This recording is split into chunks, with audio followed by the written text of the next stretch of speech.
allowed the two children to have the budget every year. It's okay. Off your mind. It's okay. She Off your mind. Off your mind. like me. Chai! Now wow, people wey suppose talk truth to power don't off mic. And if we talk, now 500,000 they go summer us, call them hate speech. But fear not, Maiyegun don't come. Him go torchlight every corner, nooks and cranny of all these bad people where they spoil our country.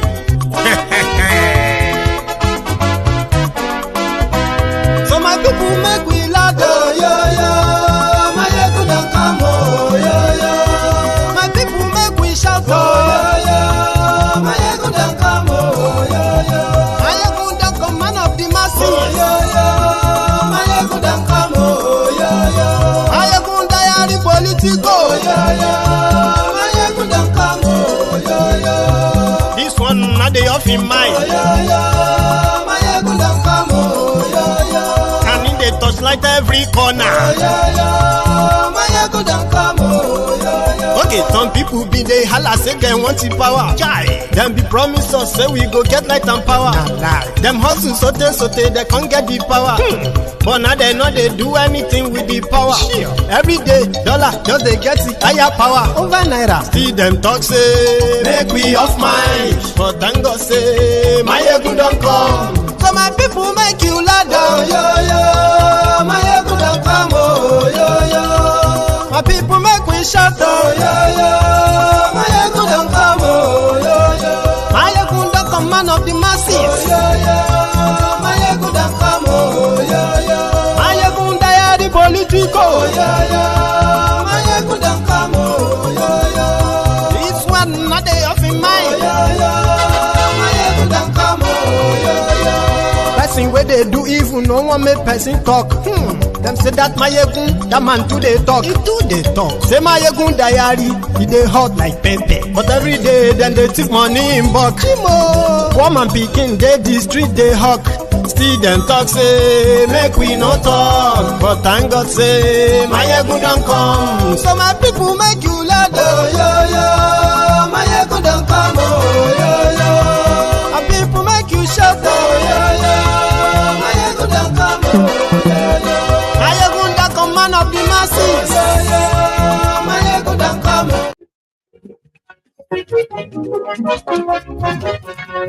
Hello there. Maiyegun làwa mọ̀, làmọ̀ tó dòdòdò.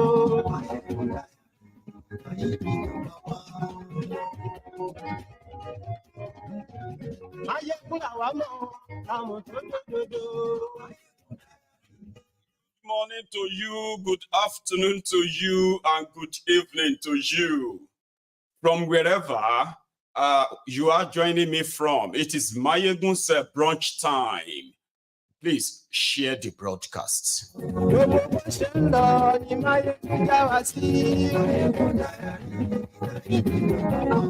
Àṣírí ọ̀dẹ̀lú kì í kó níbẹ̀ o.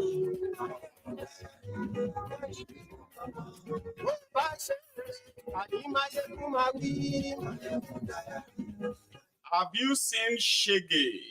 Shege to you? I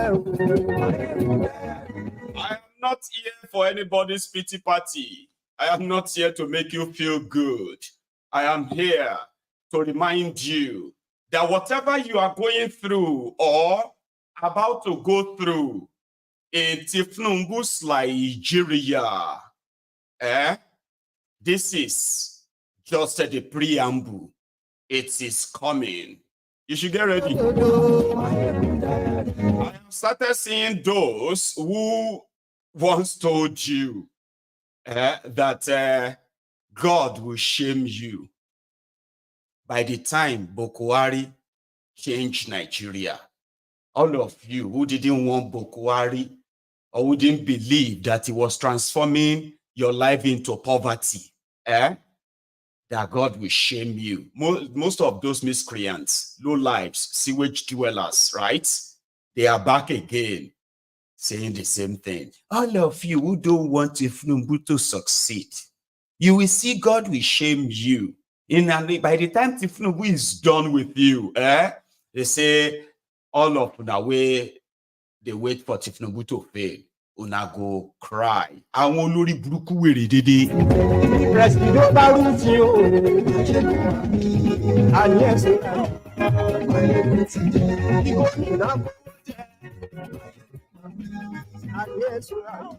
brunch time with Maiyegun is just that moment where you can join me anytime you want. Pick some few things to talk about, especially the one that is raging now.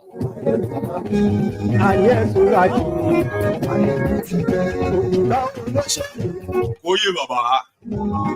Yeah, I have my brother here with us tonight. I mean, this morning. Koye.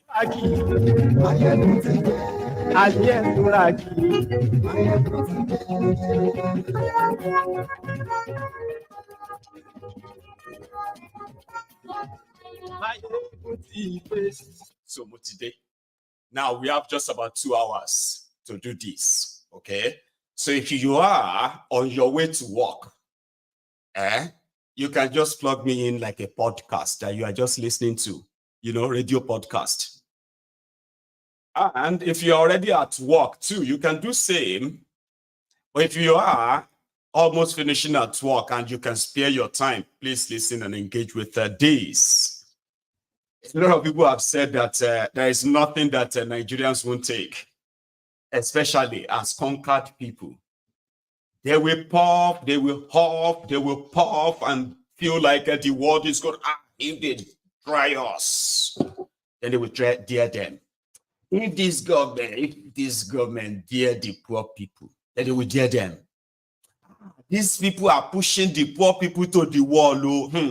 Hey, if the people hit the wall, they will turn back, then they will push them to the wall. Instead of turning back, right? They will dig a hole inside that wall, enter ram. And as much as majority of them believes that if they are not directly affected, maybe it's not even happening. It's just been exaggerated. I have warned. I have told you what I felt.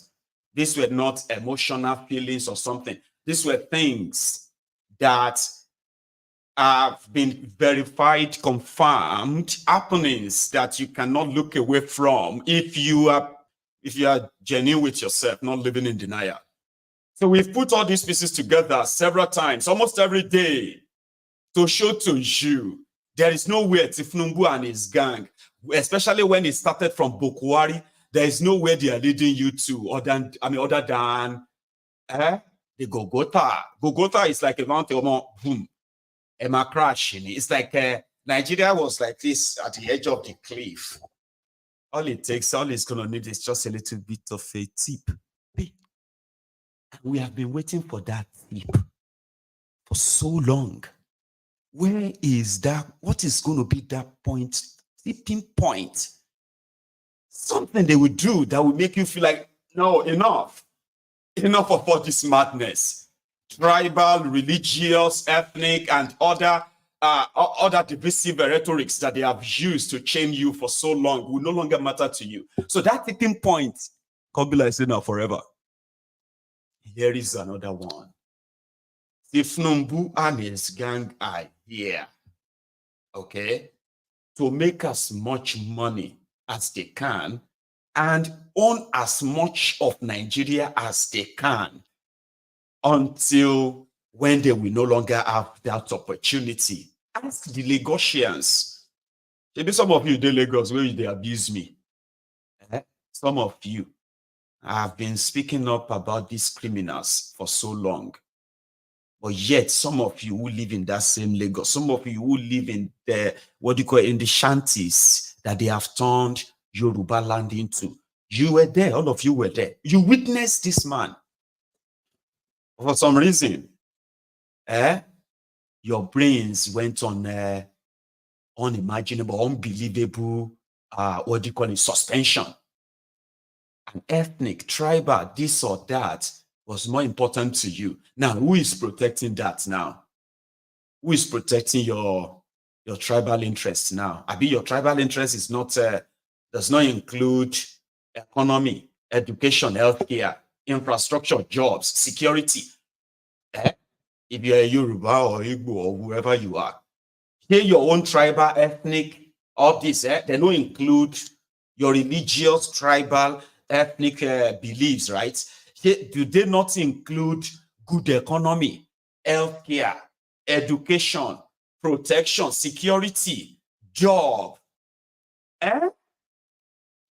So, to those of you who have somehow bought the Kool-Aid of Yoruba Lokon, when I don't see them now, that Yoruba Lokon is not your own Yoruba, because like many other, like all over Nigeria, where every tribe, ethnic, religious, whatever, have their own clear representative. There are different representatives in the looting and the plating and destruction of Nigeria. None of them represent any of us. They represent themselves. But look at it now. Your businesses are going through it. Your marriages are going through it. Your relationships are going through it. Your jobs are gone.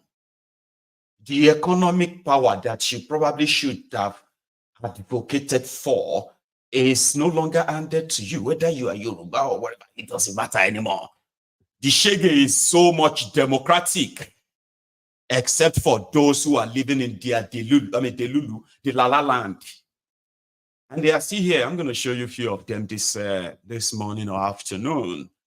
So the news is that, listen to this. So 2 weeks ago, Nuhu Ribadu, I'm going to find the name for that cockroach. Nuhu Ribadu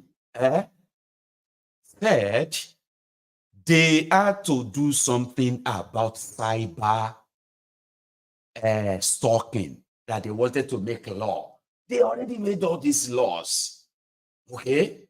And it felt like this. He said social media is a threat to Nigerian national security, because this is where all their lies are totally dismantled with evidence. But they are so shameless that that phrase, "you cannot shame the shameless," will always come to mind when you think of APC. APC. Egbekegbe na bad society. APC. Egbekegbe. I told you they will lie to your faces. That is how much they believe in their own propagandas too. They will lie to your faces, and to the point that you'll be asking yourself, are they talking about this Nigeria? Are they talking about this place? So Ribadu came and said social media is a threat. And I actually agree. Social media is not a threat to Nigerian national security. Social media is the remedy to saving what you call, whatever is left of Nigerian national security. Since these criminals, they have now, they have now turned criminality, terrorism into like an industry. You understand? A lot of them have stake in it. But everybody who is beaming searchlights on that, trying to show what's going on here, is considered a threat to this businessman. So I didn't know, like, this is a guy that within a year, listen to this, within a year, the illegal Office of National Security Advisor, it is illegal. There's no law. Even as lawless as Nigeria is, there is no law, okay, that really back there. It's just like a pronouncement. Now, the Office of National Security Advisor alone collected over, listen, over 50 billion. Out of that 50 billion, 10 billion is going to be used for cyber security. 10 billion. Supplementary budget within a few months when he was appointed.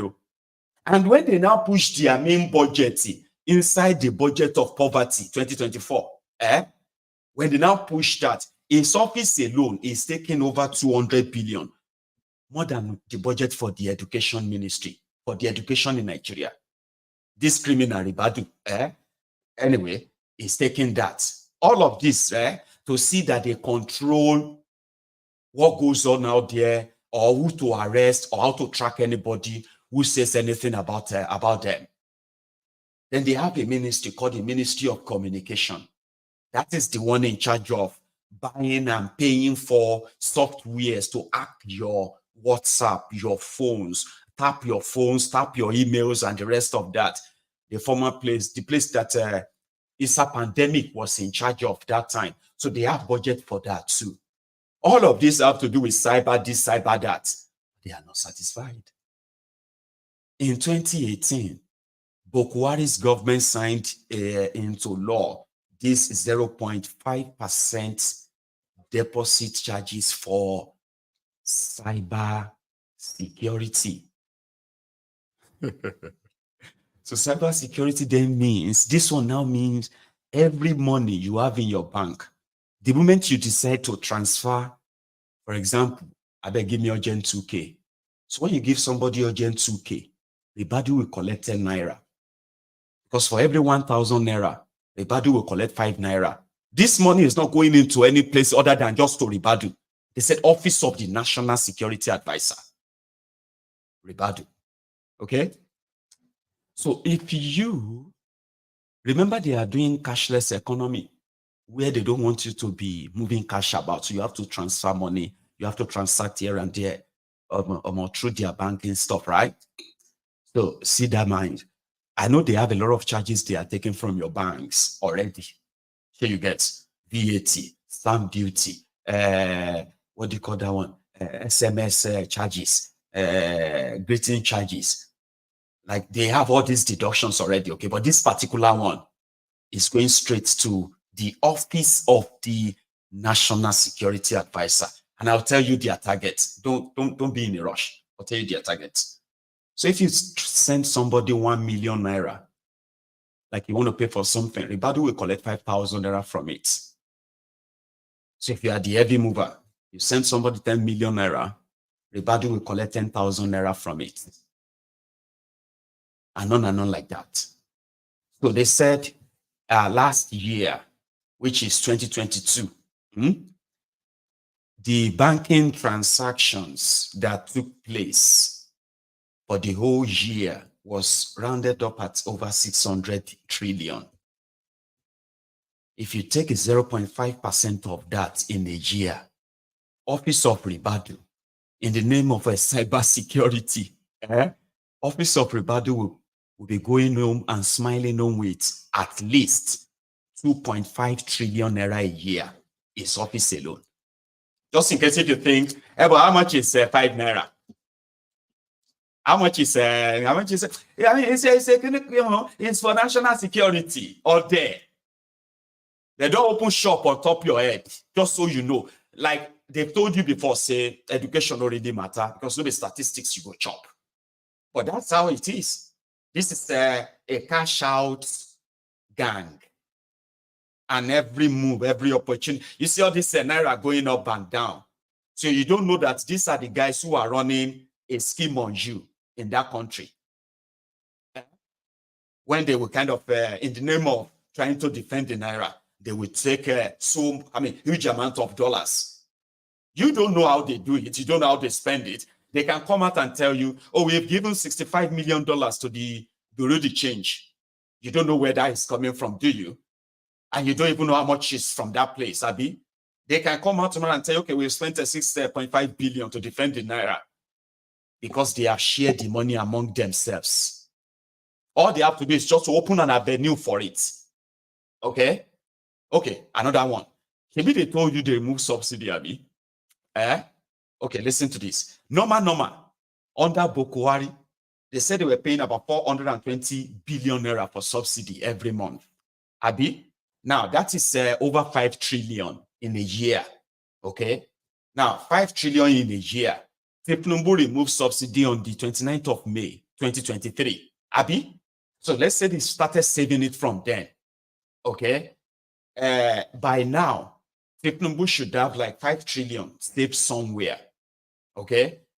But there was nothing saved anywhere because there was no subsidy removed. They just changed the name of the collectors of the subsidy and the banking details of those who are going to be sharing it. And then the business continues. And worse, Now they are spending over 950 billion naira a month on the petrol that you are buying for over 600 naira now per liter. Okay? So it is always an avenue for them to make more. Avenue. When you think they are coming to solve a problem, no, they are not. How can you be so kind of like that? I've seen some gullible morons too, who are now pushing the idea of, by the time they complete the coastal road, it's going to bring kineko. This is the problem. The more they have these deluded morons around, and you are bearing the same Nigerians, because in a democracy, you say even foolish people and sensible people are the same vote to not get, even in a normal democracy. But in an enlightened society, you will understand the fact that, number one, they boldly told you that they were going to spend 15 trillion. 15 trillion. That is more than 50% of your 2024 budget alone. 60% of your 2024 budget. The 2024 budget, that is mostly on recurrent expenditures, money for salaries, money for their own care, building this for themselves. None of this investment in this 2024 budget is into productivity. Nothing. It's just pretty much like, oh yeah, we'll share them, eat them. And they are going to borrow money to get that. So which means somebody sat somewhere without due process, without competitive bidding, without any real consultation, and they just sat somewhere and they started drawing the line, and the money was allocated to his own company, to his own business. And now, it wouldn't have probably been a big issue if it was like due process and then his own personal company is favored. But for conflict of interest, take a look at the numbers. They want to build their 700 kilometers for 15 trillion. And just 44 kilometers of that is going to cost 1.1 trillion. And it's even just a down payment, because the plan is to build it at 22 billion naira per kilometer. 22 billion road kilometer. And you don't know that it's always like an avenue to empty wherever they can empty from, wherever they can empty it. It doesn't matter what you probably know anymore anyway, so you will live through it. So when I saw, when I saw this earlier, it's sort of kind of reinvigorated some few things. Watch. I said, if Ahmed Bola Tinubu fails, hold me responsible. You say? I say, if Tinubu fails, hold me responsible. Thank you.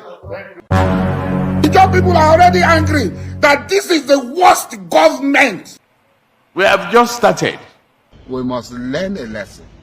This man! You're going to trust man. Adam. All your mandate, Bola, all your mandate, Bola, all your mandate, we shall stand. All your mandate, we shall stand. All your mandate,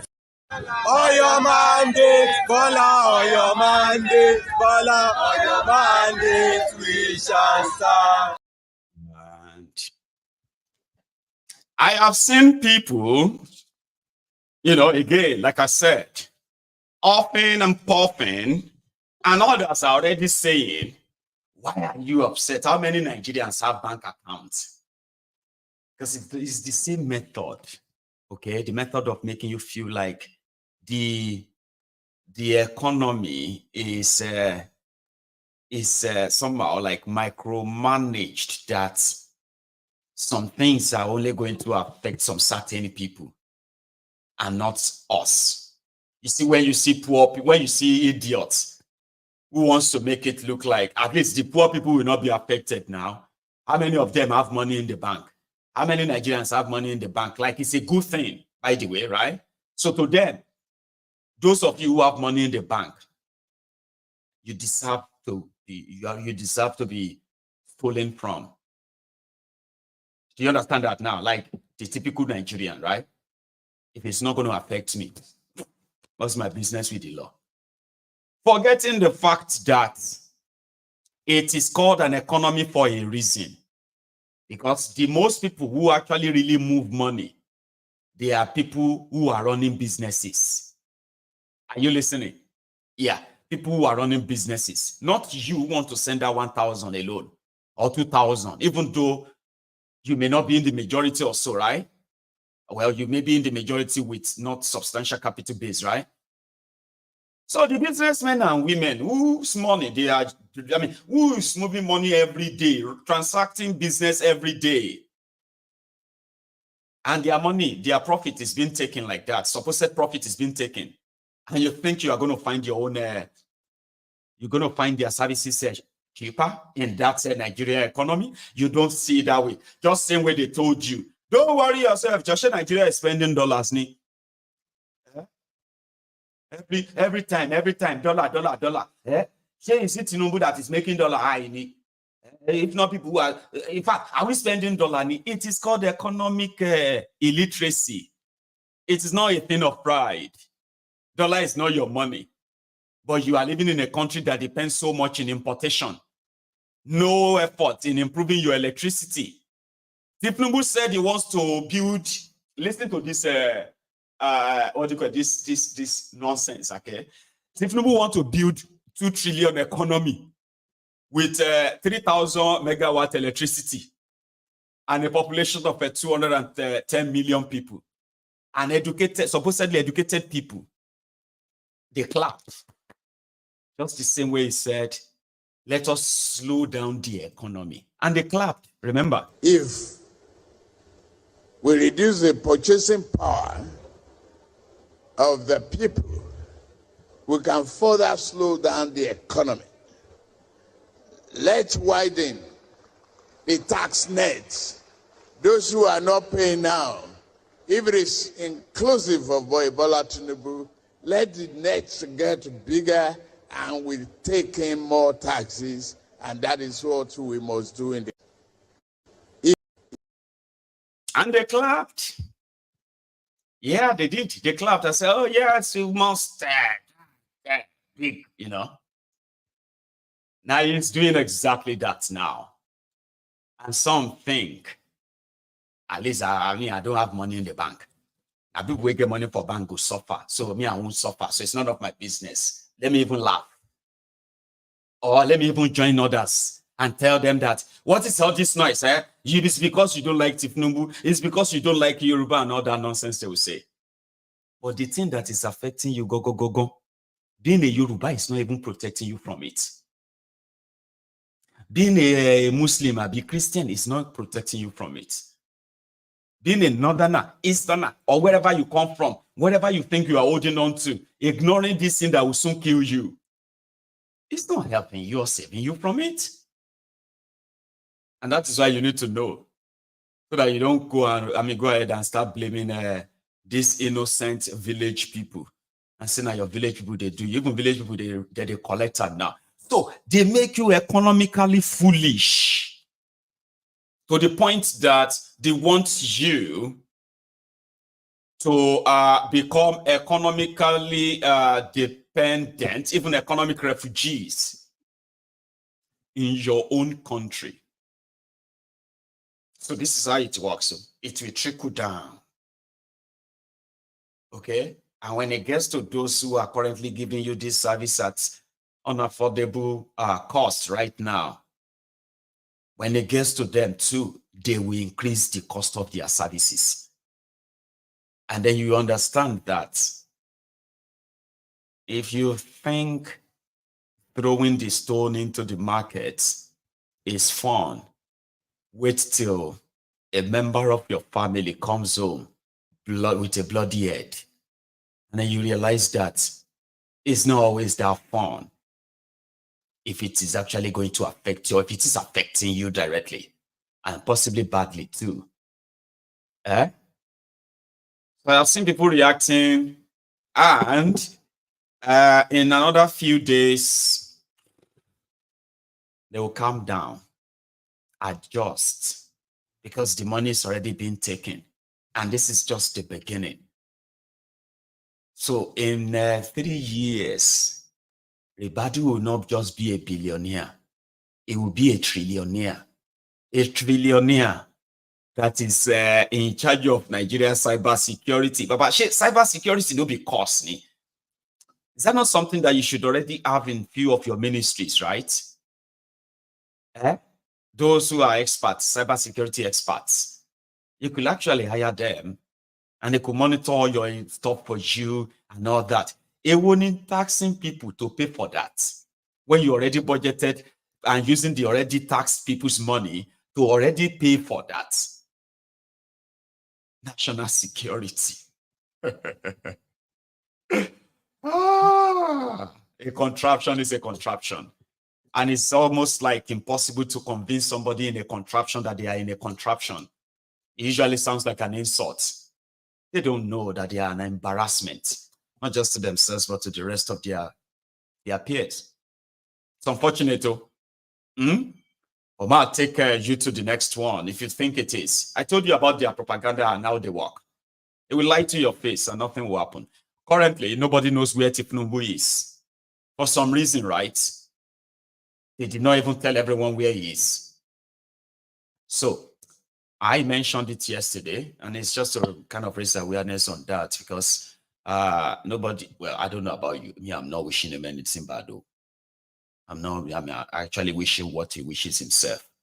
I remember saying that if not because these guys are heartless, Shebi Thiefnubu used Lagos money to buy his way to force himself on you. Happy? He will live to regret it. Every day we'll be waking up and he will be regretting and say, but because of their cold-heartedness, and to put up a face, right? And as criminals as they are, he will brush it off and always pretend and put up an act. But every day of his life that is being called a Mr. President, he will be living in a world of, in a life of, kind of restlessness.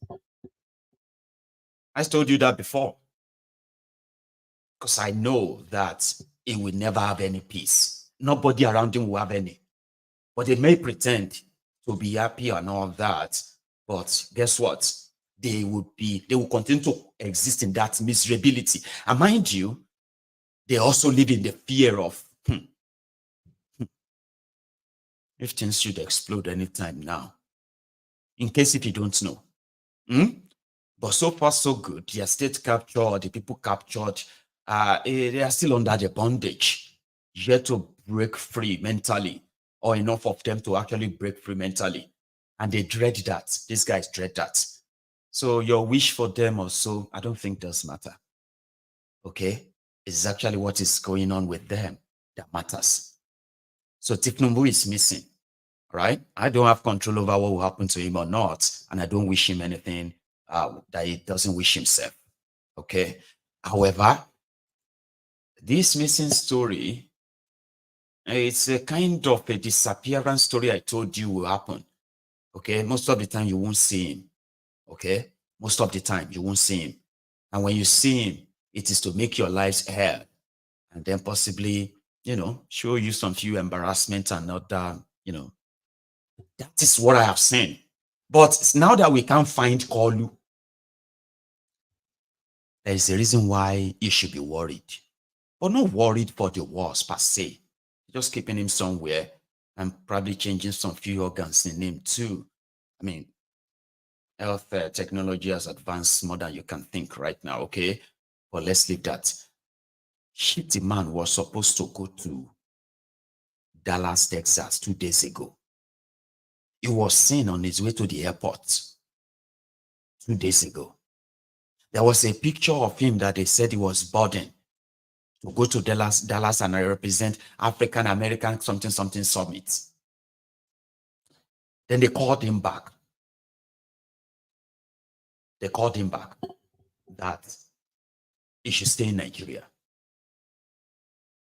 So he stayed back and had to send somebody else to go. So if you are somehow hoping, or your own secret prayer is that may God just help you remove this Thiefnubu, and you are not telling that same God to help you remove Shittyman. Hi.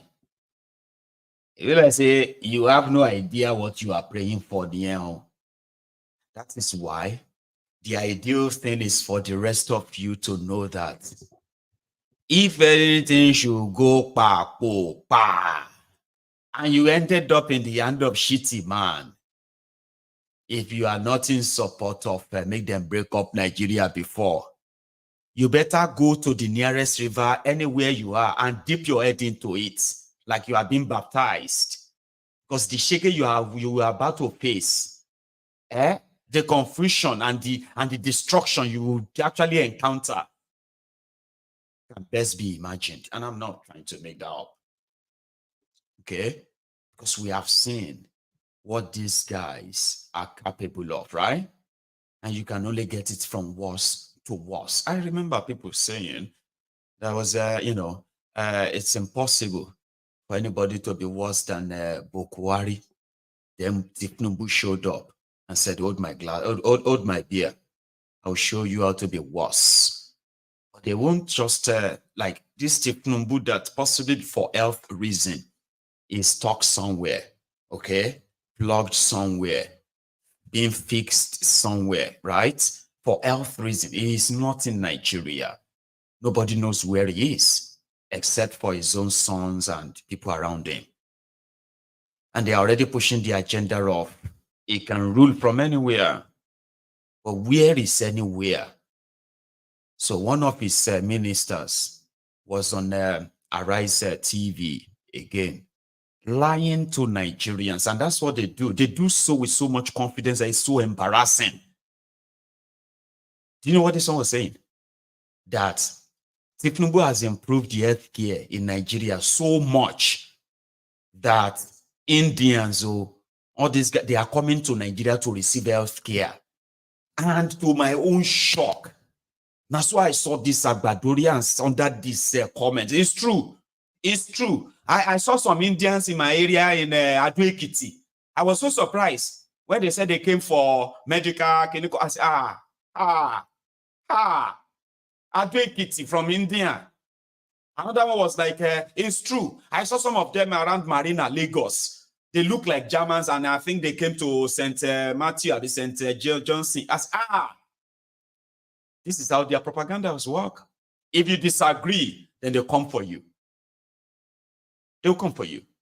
And these are people that have no access to none of this. So where is Thiefnubu? Listen. How would you describe the state of healthcare in Nigeria? Thank you so much, Charles, again. Let me clarify and redirect this to Nigerians. Nigeria healthcare system is no longer in crisis. We have a president now, President Bola Tinubu, that believes a healthy nation is the core to harnessing our biggest asset. And that biggest asset is our human capital. President Bola Tinubu has done so much for us in the healthcare sector. We've pieced in together, we're overhauling, rejigging, and redeveloping our healthcare sector in its entirety. So it's safe to say that it's still in crisis, but you're working to get it out of crisis. It is no longer in crisis. Unequivocally, our healthcare system is no longer in crisis. And let me tell you several reasons why that it is. If you look, we came in, there was a big problem about Japa syndrome, people migrating out, going out of the country, that we have crisis in the human resource crisis. Well, what have we done? We've attacked this in multiple areas. We have a multifaceted approach. We've increased the number of people enrolling in schools, healthcare institutions, studying medicine, pharmacy, medical laboratory science, and all over. So we've doubled enrollment. As we're doing that, also in nursing, we've increased. From when we came, we inherited about 25,000 students were enrolling into nursing school. Today, We have about 68,000 students enrolling in nursing school, and before the end of this year, we'll be enrolling about 110,000 students in nursing school. Remember, we have a population of 220 million. Mr. President has said it over and over. We have to leverage this increased population to our advantage. We need to produce more, overproduce. We know people will go, but as we produce more people will stay. And as we now continue to fix our healthcare system, people will come back, and we're beginning to see that. People are now reporting all the bright spots in our healthcare system. Today, we have reverse medical tourism. Go to Lagos, go to the hospitals in Lagos. People are coming from India, from sub-Saharan Africa, even from Europe, to come and get healthcare in Nigeria. Getting surgical operations are cheaper. Today, you'll be glad to know that today we have almost 900 aesthetic offices, hospitals all around Lagos, all around Nigeria. People are coming to get plastic surgery. Is that people in the private sector, or the people in the private medical sector, or people in the public sector? People are coming even in the public sector. Go to Lut today. A cancer center, the National NSIA Lut Cancer Center, has the state-of-the-art equipment, whatever you can get anywhere in the world. They have linear accelerator, they have everything there. People are coming from sub-Saharan Africa to get cancer care. But that's in Lagos. What about the rest of the country? And that's it. We're moving all over the country. If you see, this is not limited to Lagos alone. We're even going to the rural area. We have dedicated funds. If you hear about our SWAP program, we're aligning what we have with our basic care provision fund, which has more funding now. With our development partners, we're aligning more, we're collaborating more to direct these funds to our primary health care centers. We're also directing a lot of this fund to our National Health Insurance Agency to increase coverage. Mr. President has mandated us that we should increase coverage today from about 7 million to about 50 million people who have health insurance. We're working on taking to FEC how we're going to overhaul our current National Health Insurance Agency to meet the Mr. President's demand. He wants 50 million Nigerians to be covered in the next 2 to 3 years, and we have a plan to get that accomplished. Right. And well, beyond that, okay. Sure, yeah, go ahead. Finish beyond what you're that, what we need to know, this president, this is the best, this is the highest number of budget we've had in healthcare sector in almost 24 years. We have, Mr. President worked with us to give us the highest budgetary allocation to the healthcare sector in 24 years. We have more money now to invest in improving infrastructures in our hospital, buying state-of-the-art equipment in our hospital. And if you're following the news, Mr. President just approved building of 6 more additional cancer centers in each of the 6 geopolitical zones in the country. Nuisance Lele. Nuisance Lele. Do you see how it works, right? You know, when you want to lie, okay? You have to lie convincingly. That one is not really convincing me, but it's like the guy is convincing himself. Did I say they believe waiting at the talk? This guy is believing what I'm saying. You know, we are doing everything. We are moving everywhere. We're moving everywhere. Where is everywhere? To the rural areas. We have more money. We are going to all of that. People are coming now. It's now reverse tourism. You have to say it like you believe it, so that people who are watching you, people who are listening to you, who knows, who can really place all you are saying anywhere? As if to say what you are saying is actually like an imagination, because if it's real, they will know. I mean, now you will know. So you have to lie to them in a way that it has to be convincing. But still, you have to lie in a way that you have to be convinced that what you are saying is true, so that people listening to you can believe it's true. This is what they're on. Another one said, by the time Thiefnubu is done for 8 years, Nigeria will be better. This one was a minister under Bokohari. This Afashitu. He being as a president of Nigeria today, he must be able to, achieve much more for Nigeria. Yeah, and I want to believe the campaigns are over. I'm not campaigning now.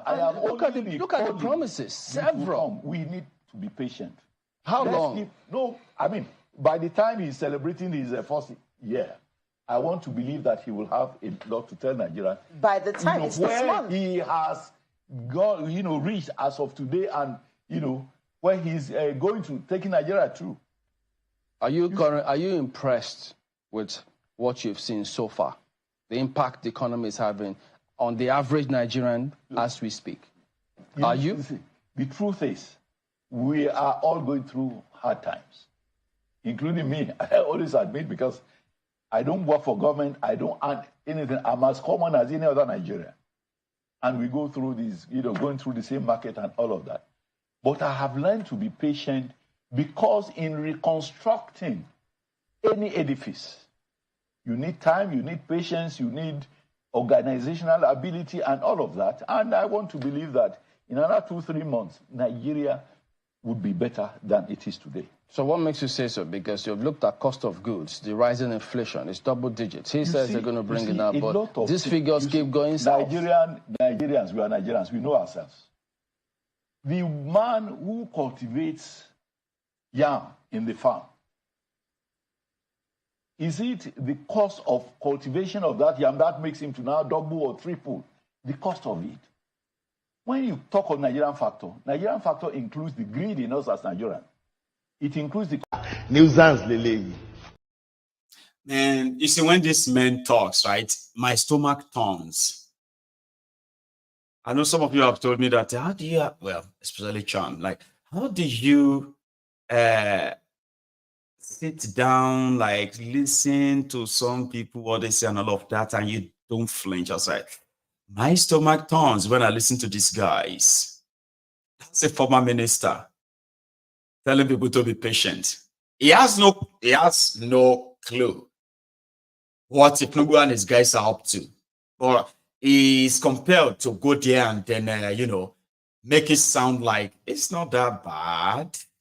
We are all just trying to, they put themselves, they say, we are just like, we are all going through it. Others will tell you. In fact, if you see Thiefnubu, he's so sad. He's very sad with what is going on. And that is why he told his ministers, they must do something. All of you must do something and make sure that people don't suffer again. And that's it. That's it. Everybody will share it, okay?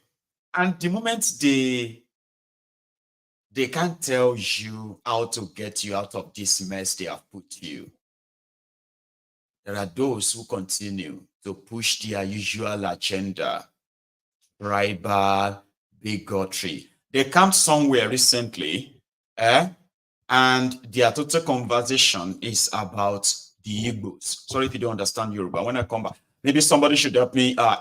Please interpret this in the comment section. When I come back, I'll give you the summary. These are what the Agbadorians do. To them, all of you who are suffering from Thiefnubu, all of you are suffering in the Thiefnubunomics, including those of you, the Agbadorians, the ass lickers, the crumb eaters, the crumb chasers, the all-risers. All of you are suffering inside that place as we speak.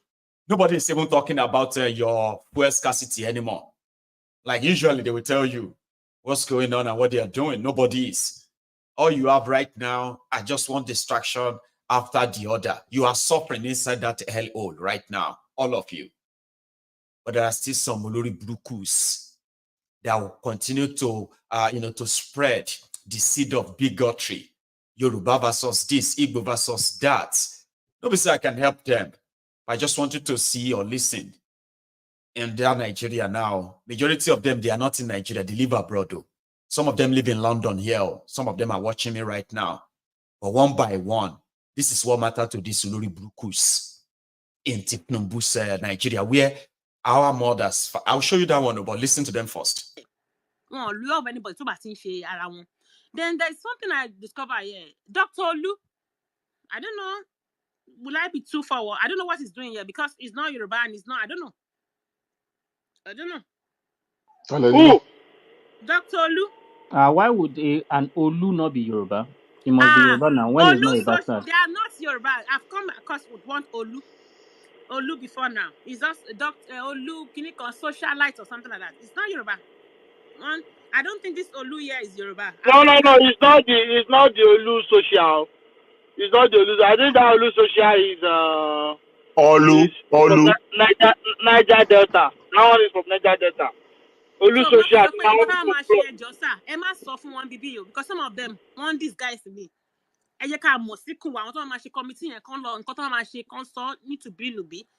Kọ́kọ́ ṣáà mọ̀ àwọn tó bá ń gbọ́ wa tó ń dis guy tó ń gbọ́ wa kọ́ mọ̀ pé we are not joking. Àti àmọ̀ nǹkan tá a máa ṣe fún wọn. They can't continue to take us for a fool. Banjo Victor is a good one to say. He's a Yoruba bot. He ended up dying. He died. It's not necessarily no. No, the thing with Victor, Victor Banjo. Dr. Luther, so he probably might be Yoruba, but I don't. Even if he's Yoruba, I think it's other people be obedient. So many people only get Igbo lóòótọ́. Tẹ́ bá lọ wo post yẹn lóòótọ́, gbogbo post yẹn orí bákan. Ó point sí. ẹ jẹ́ kí n check post. Lọ wo post yẹn. It's not pro Yoruba. After the war, one waste here. It's not pro Yoruba. Àwọn tó bá ní bí àwọn ní intertribal product ni. Product intertribal marriage. Product intertribal marriage ló máa fẹ́ jẹ́. Mi ì dẹ̀rù pàwọn aráyè láti máa wọ spaces tí wọ́n bẹ́ẹ̀ yẹn. Àwọn ló máa ń tọpinpin. Ó wà very organized gan. Ṣẹ́ra àwọn people nǹkan tá a máa plan pọ̀ o. Tá a bá ti bọ́ sínú group. A máa ní spies. Àwọn náà máa spy wọn. Gbogbo nǹkan tó máa ti pátá la máa wọ. Then we will now use. Àwọn ọ̀rọ̀ tó ń sọ ẹ máa extract àwọn audio. Irú àwọn ọ̀rọ̀ yẹn. So round spaces we chase them out of Lagos. We will chase their Oba out of Lagos. Gbogbo àwọn yẹn a máa ní ìdí ẹ̀. Gbadebo tó ń sọ pé speaking Yoruba in Lagos is bigotry. It's bigotry. Gbogbo àwọn ọ̀rọ̀ bẹ́ẹ̀ yẹn lóríṣiríṣi la máa kó jọ. Wọ́n pọ̀ lóríṣiríṣi o. Irú àwọn tó ń sọ̀rọ̀ láti ilẹ̀ iṣu àlẹ́ sí àlàǹgbò àbí kí ló ń pẹ̀lú yẹn. But we are going to take Lagos. We are coming to Lagos to take Lagos. Lagos is no go area. We must not meet it. We must take Lagos. Láti sí àlàǹgbò. Gbogbo àwọn ọdún yẹn la máa kó jọ. Wọ́n máa ń jẹ èèyàn bẹ́ẹ̀ yẹn. Cannibals ni wọ́n bẹ̀ Abia State, Iṣẹ́ Alangwa. Ọmọ kan àti mò ń fẹ́ nígbà tó ní pé Iṣẹ́ Alangwa lòun mo sá fún un. So ó wà lára àwọn tó discuss during the election pé àwọn bọ̀ lẹ́kọ̀ọ́ àwọn bọ̀ àgbà Èkó láti di ní Iṣẹ́ Alangwa tó fẹ́ wá bẹ̀rẹ̀ tó fẹ́ máa fi àwọn èèyàn àwọn ọmọ wa ṣe barbecue ni kò yé wa báyìí. The thing is Igbo wọ́n wà very suicidal. Àwọn máa ń rí kéèyàn wà suicidal lójú tiwọn is bravery. Shege kéèyàn fẹ́ lọ kú. As far as being suicidal is bravery to them. Torí lọ ṣe máa ń pa wọ́n lọ ṣe máa ń lo open target practice anyhow everywhere tó bá lọ. So ẹni tí ò bá náyà tí Igbo bá halẹ̀ mọ́yàn pẹ̀lú àwọn ọ̀rọ̀ wọn tó máa sọ yàrá pé wọ́n ti gba gbogbo ẹ̀mọ́yàn lọ́wọ́ irọ́ dẹ̀ ni. Ṣùgbọ́n MC Olúọmọ lásán ló rán àwọn boys lọ sáàrin wọn pé kọ́ má jáde tán jáde. Tàbá ti violence bọ̀ gbogbo wọn máa sá lọ ni. Láwọn Igbo yẹn gbogbo wọn máa sá dànù tán ní dúró rárá. You know, so but we just need to act fast. Irú àwọn tó irú ọba tán ló lọ fi Igbo jẹ. Those are the people that a lot of you will listen to and you will think, which is really, really, sad. You will think the Yorubas thinks like that. These are mostly the Omoales that have no real roots anywhere in Yoruba land. And the people we call the Omo Iran-Kirans.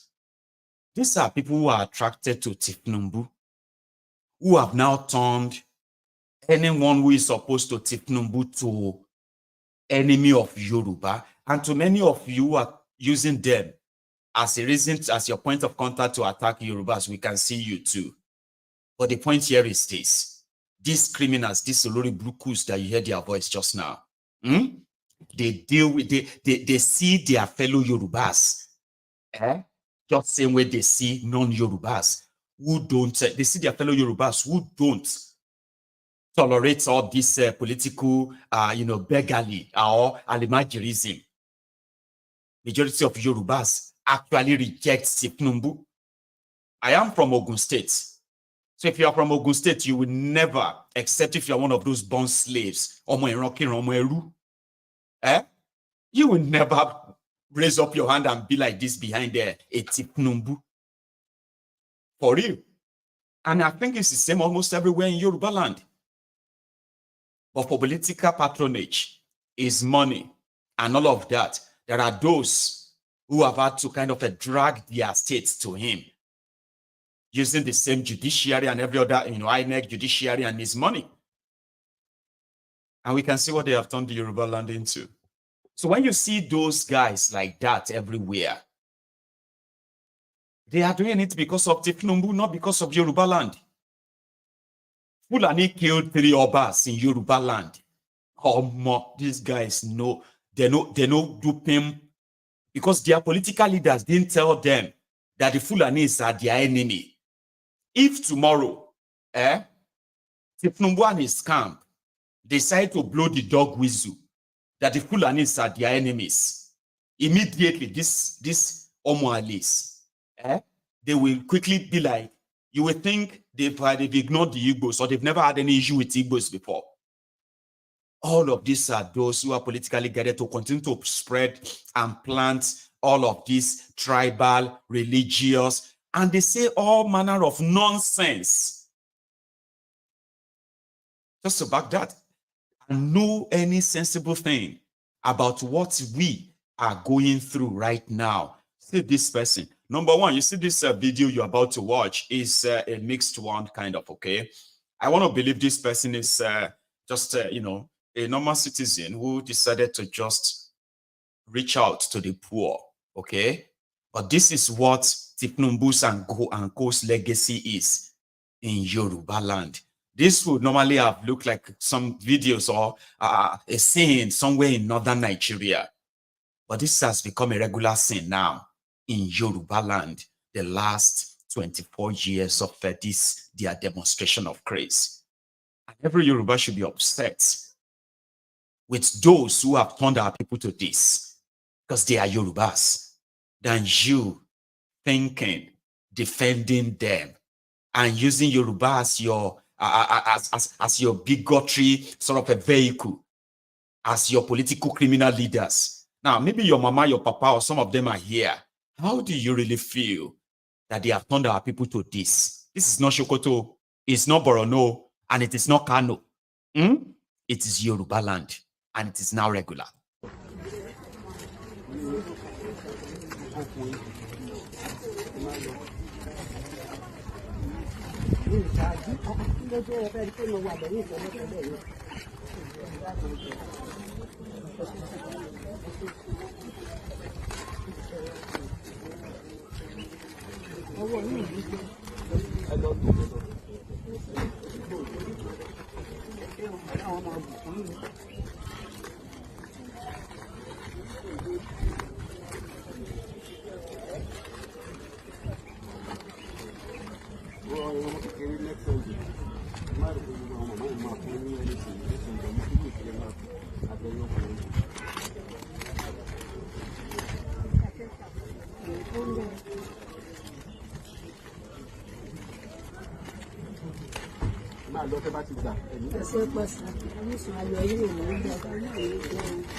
Just a philanthropist, I believe, who decided to just stop by and give some people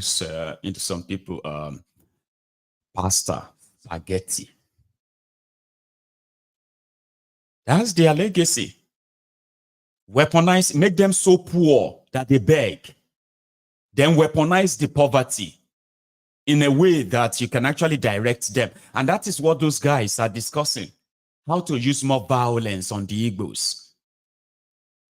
because the Igbos are suicidal. That's what they were saying in that audio you listened to earlier. They say, oh, the Igbos are suicidal. It's not that they are brave.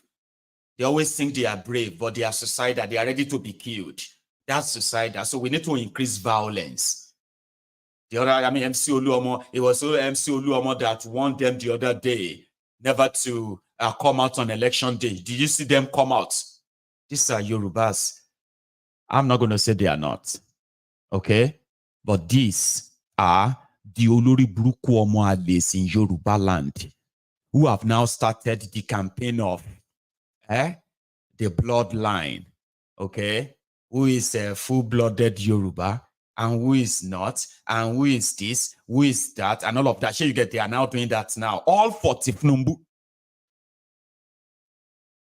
All for Thiefnubu, where nobody know him papa, nobody know him mama, Omo Ade Thiefnubu. And nobody actually knows where he is as we speak. Yeah? So they will do it again and again. One second. Leave the lie. Sorry about that, yeah? So leave the lie. And if you dare try to punch those lies, they become so angry. And they can even declare a fatwa on you. Okay? And that's how they were meeting in that video that I showed you earlier. But going away from that, they are also looking for, you remember they said they are looking for what people say about Yoruba so that they can screenshot that and they can use that. And among other things, they will not grieve for the Igbos. They are not interested in your welfare. You as a Yoruba who listen to them, you watching me right now, okay? That has been convinced that Thiefnubu is standing for your interest. She interest it's Yamajeabi. Like Iyati Bayalara de Tishiela Rabi, eh? So interest it's Yaniki Odionibara Koma Toroje. Oh, le sanwo school omo e. Oh, le jeun to won e. Eh? She interest it's Yaniki Thiefnubu protect abi. Right. So they are looking for. So the other one that actually ran the march was 2 days ago. Was it 3 days ago that Obi was in Canada and he was having a chat with the Obedient on his thank you tour of Canada. Then they said he went to Canada to demarket Nigeria. And the next thing, what is his name again? Bayo Nofunuga, 68, 70-year-old man, 70-year-old personal assistant to Thiefnubu on Twitter matter. That's what Onofunuga is. He's a 70-year-old man that is a special advisor to Thiefnubu on Twitter. 70-year-old man. Decided to call him Bita Obi. I don't know if you have heard that, Bita Obi. They even went on to go and make a caricature of him to make him look much like ugly. I'm talking about this image. All of this were just their own way of pushing back. Okay? Among other things going on in that contraption is their every now and then targets.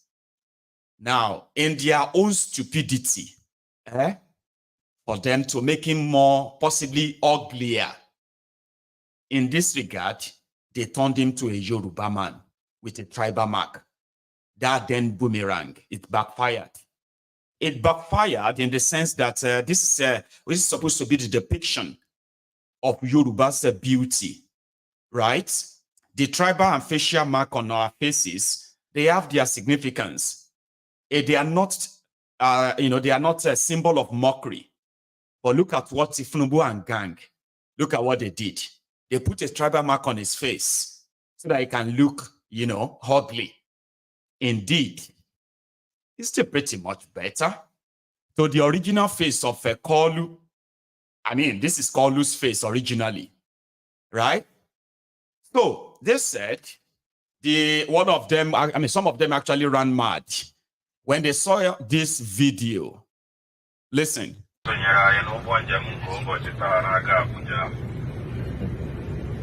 That's a good one.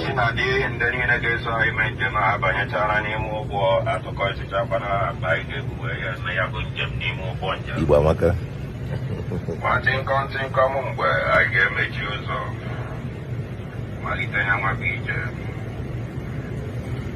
Ụbọchị taa ihu eluigwe dị nwasam.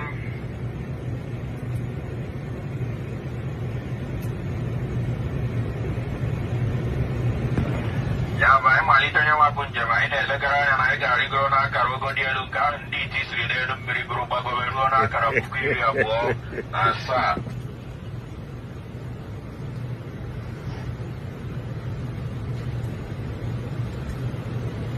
Anyị na ndị Abuja kparịtara ụbụbọ were na-akọwapụta ihu eluigwe na Abuja dịkwazi nwasam anyị fere bịawa.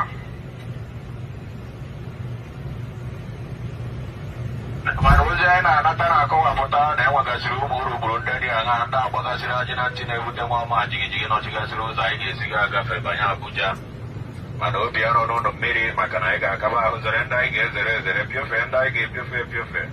Ndị dị mwụfe ya wụfee ha iji mee ka njem a dịrị ụnụ sam onye na-arahụ ụra ga-arahụgide ụra tụtụ na-akụọ ya kasị ya nwanna abụ ihe ka ịla na ya alaruo na mana biko mgbe ọbụla ị hụkwara ka akara ahụ na-asị gị gị were mgbandụ ugwu ahụ ị nọdụrụ ana n'elu ya were mmadụ sie onwe gị ụkwụ ike n'oche dị ka ọ dị ugbu a atụfukwa n'oge iji mee nke a ka mmadụ ghara ịta ibe isi n'anya ma ọ bụ were imi dọkara ya oche maka ndị nwere imi ogologo dị ka m. N'aha ụlọ ọrụ anyị bụzi Airpeace na aha ndị mụ na ha na-akwụ ụgwọ njem nke ụbọchị taa ka anyị ji ebunye ụlọ ụba ekene were na-asị unu jidenu ka unu ji maka na onye asị ya jide ka o ji ọ mara na nke ọ na-eme dị mma. Ọ bụrụ na ụnụ apụtaghị anyị agaghị apụ ọ bụrụkwazi ya na ụnụ anọzi. Airpeace ọ nọzi eme gịnị? Ndị nlekọrịta anya ụlọ ebe ahụ ụnụ nọ ụmụ pịnọpịnọ ụmụ agbọghọ ndị amagasịrị mma eji atụ nwoke nga.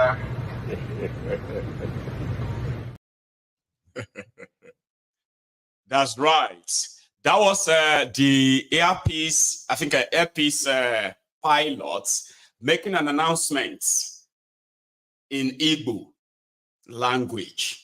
And immediately, the Abobakus, the Oshogbo Alimajiris, voluntary slaves, umbud slaves, sophisticated morons, they lashed on it. Hey, Airpeace don't they use Igbo now? He's using Igbo now to make announcements. Is it not supposed to be a Nigerian airline? I only Bruku Nigeria.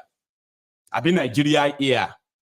That they were praying then. May Nigeria here work. May God build Nigeria here. May Nigeria succeed. Only for them to be scammed over 400 billion naira in that same ministry. Now they are upset. Like, why are you upset about Igbo language in the first place, eh? Why do you, we are supposed to be, I'm not old. I'm not 80 years old or 90 years old. A lot of you are in your 20s and 30s. And you carry this hatred so much that you can't even describe it. No joke, see, you may not feel like that. There are people that I have heard, they said, speaking Igbo, irritates them because it makes them feel like these Igbos are hiding something. Why can't we hear you, what you are saying? Even though I have heard people who are like that too. They say, stop speaking Yoruba. Why don't you just speak in English that we can understand you? But I've never really seen any Igbo who are enraged that they heard Yoruba somewhere and it became so, I haven't really seen it, have you? Because I've seen enough, I've seen a lot. Or more because of that video. Oh dear, remember the Isiagu, the time where they put on Isiagu? But some people now reminded of this Atlanta, Lagos flights when this man, this pilot, a Yoruba pilot, made this announcement, knowing that there were so many Nigerians on that flight. First he spoke Yoruba, then added Pidgin, and we all shared. Oh, wow! I think I didn't hear any ruckus or what have you anywhere until these children of perfidy, children of addition, of this Thiefnubu's slave camp decided to turn everything into tribal war. Remember this? 5-4 from Atlanta to Lagos. My name is First Officer Remington Garmichel. Today's a special day for me as a Nigerian-born citizen. It will be my first time out of the plane to Nigeria. Really appreciate everybody joining us on this flight as it is a milestone for myself. Today's flight time is going to take us about 10 hours, 30 minutes, and should be mostly smooth flights. Perhaps we might have some rough rides coming out of Atlanta because of the weather out there. We all see it's raining. Sit back, relax, and enjoy this flight with us. On that note, long day at Lagba Akinyo. Delta 5-4 láti ìlú Atlanta lọ sí ìlú Èkó. Ìrìnàjò ó gbà wá níbi wákàtí mẹ́wàá àti àbọ̀. Láyọ̀ làgúnlẹ̀ ọ̀, ẹ ṣé púpọ̀. For the people way back there, no, my name now, I just say make I agree to now for tonight. About 10 hours, 30 minutes for the flight. Want to sit back, relax, and enjoy. That's right. Awesome. Everybody was like that, and it was actually really so.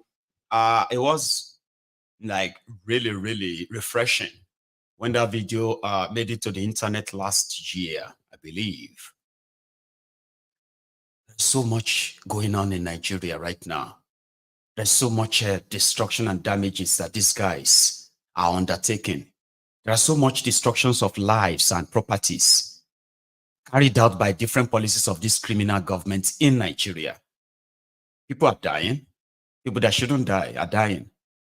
And these are supposed to be what a lot of you should invest your time in before it becomes your turn. But there are those who will never give up because it is a very long mileage to run the ethnic, tribal, religious rhetorics enough to keep people divided and hating on themselves while they are also dying and suffering at the same time. But I'll go quickly to Rivers because I won't show you that one, right? I couldn't show you everything yesterday or discuss it, okay? It's about Fubara. See, it seems that the guy Fubara is coming out of his shell gradually, but I'm not placing my money on him, okay? In the last few weeks, few months after they met with Thiefnubu in what they call the peace accord or something. So the State House of Assembly has been sort of undermining him so much. And he has also been, in return, ignoring them. So they've been passing bills and kind of like vetoing his signature and making the bills laws. But since it is the executive that will implement any law made by any legislature, so if there's no relationship between them, he can choose not to implement any of their past resolution laws or whatever, veto or no veto. But he seems to have had enough, or he's already having enough. So you heard a little bit of this clip yesterday. I want us to hear the whole thing together now. Now say one or two things. Remember, brunch time with Maiyegun is also a time where you could possibly be part of it. Calling, chatting, talk. Let's go to Rivers. Kubara. People, those group of men who claim that are assembly members are not assembly members. They are not existing. I want it to be on record. I accepted that peace accord. I accepted that peace accord to give them a floating. That's the truth. There was nothing in that peace accord that's a constitutional issue. It's a political solution to a problem. And I accepted it because these were people that were eating in my house. These were people that have helped pay their children's school fees when I wasn't even a governor. So what is the thing there? Yeah, we might have a division, but I believe that one day we could also come together. And that was the reason I did it. But I think it's gotten to a time when I need to make a statement on this thing. so that they understand that they're not existing. Their existence is me allowing them to exist. If I de-recognize them, they are nowhere. That's the truth. So, I want you to see the sacrifice I've made in the course of allowing peace to be in our state. I can say here, with all amount of boldness, I've never called any policeman anywhere to go and harass anybody. I've never gone anywhere to do anything against anybody. But what happens to people that are supporting me? They are being harassed. They are being detained. There is no week that somebody doesn't come here with one letter of invitation for trump-up charges and all those things. And in the face of this, you use the word. And why I'm saying this is because of what my senior said here, restrain. I don't think the other party has shown any restraint. I am the one that have shown restraint in the face of this thing. I'm the one that is badly heated, even when I have all the instrument, government instrument, to cause disaster. But why would I do it? This is a relationship that you eat together, you drink together. Why would I forget those things? So even when I act knowing fully well that there's a relationship which is bigger and greater than any other thing. Politics will come, politics will go. But what is most important is your relationship, how you're being perceived after power. It doesn't last forever. It's something that stays for a while. It's a transit or whatever. After which it will go. This is not the first time. Today, our father, they say former, is it not? How many years? He had his time. Maybe at that time people will say, oh, it might be forever. So if you understand that, no matter how you look at it, whether one way or the other, it starts and it ends. It teaches you a lesson about life.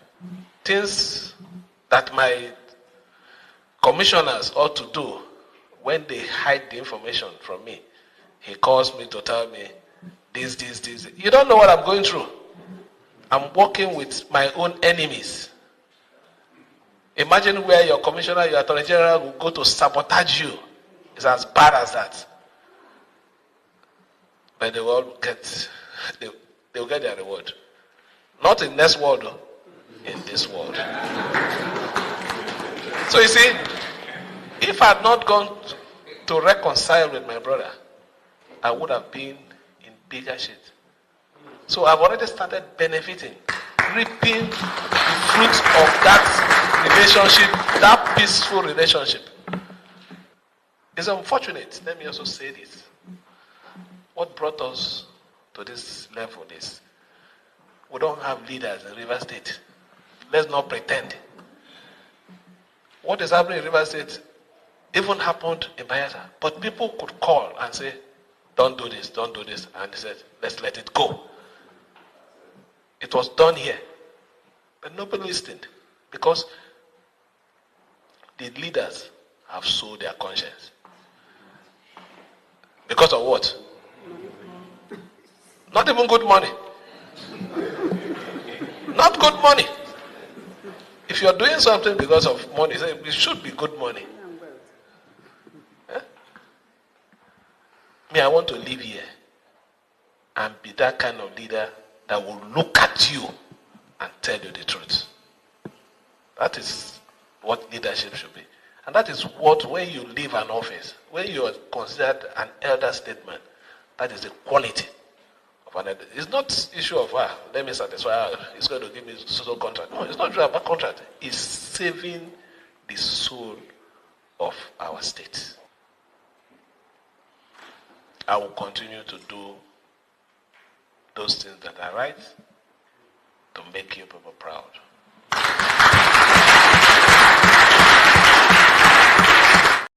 Anyway, enough said. That's a fubara. It's like reading the riot act So your own House of Assembly members would decamp to APC, 27 of them, including their speaker. And they have been at loggerheads with him because they are only loyal to Wike, the FCT minister. Well, you do know the whole thing, so I want to see more. I've seen some of the commissioners. It's so ridiculous, right? It's so ridiculous that grown-up men, okay, are sort of bold to come out in public and say, yes, Fubara is governor, but our leader, Wike, is the one with the authority. So whatever he says, honorable thing is for you to leave that place and go to Wike. Right? Well, anyway, River State it is.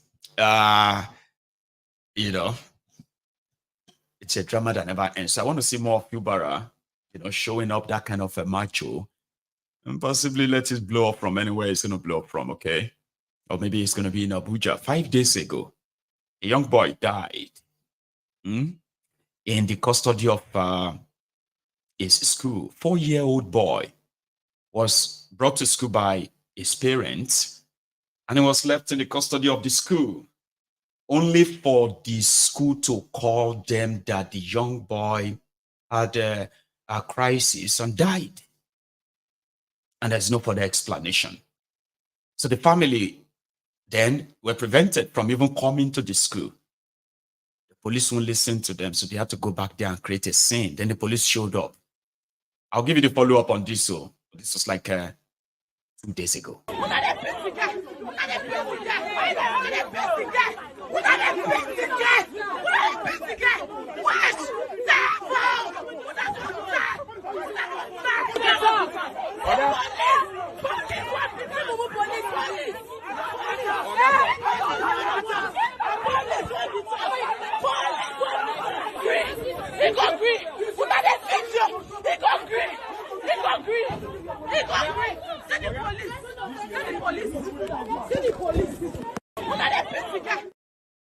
A private school in Abuja.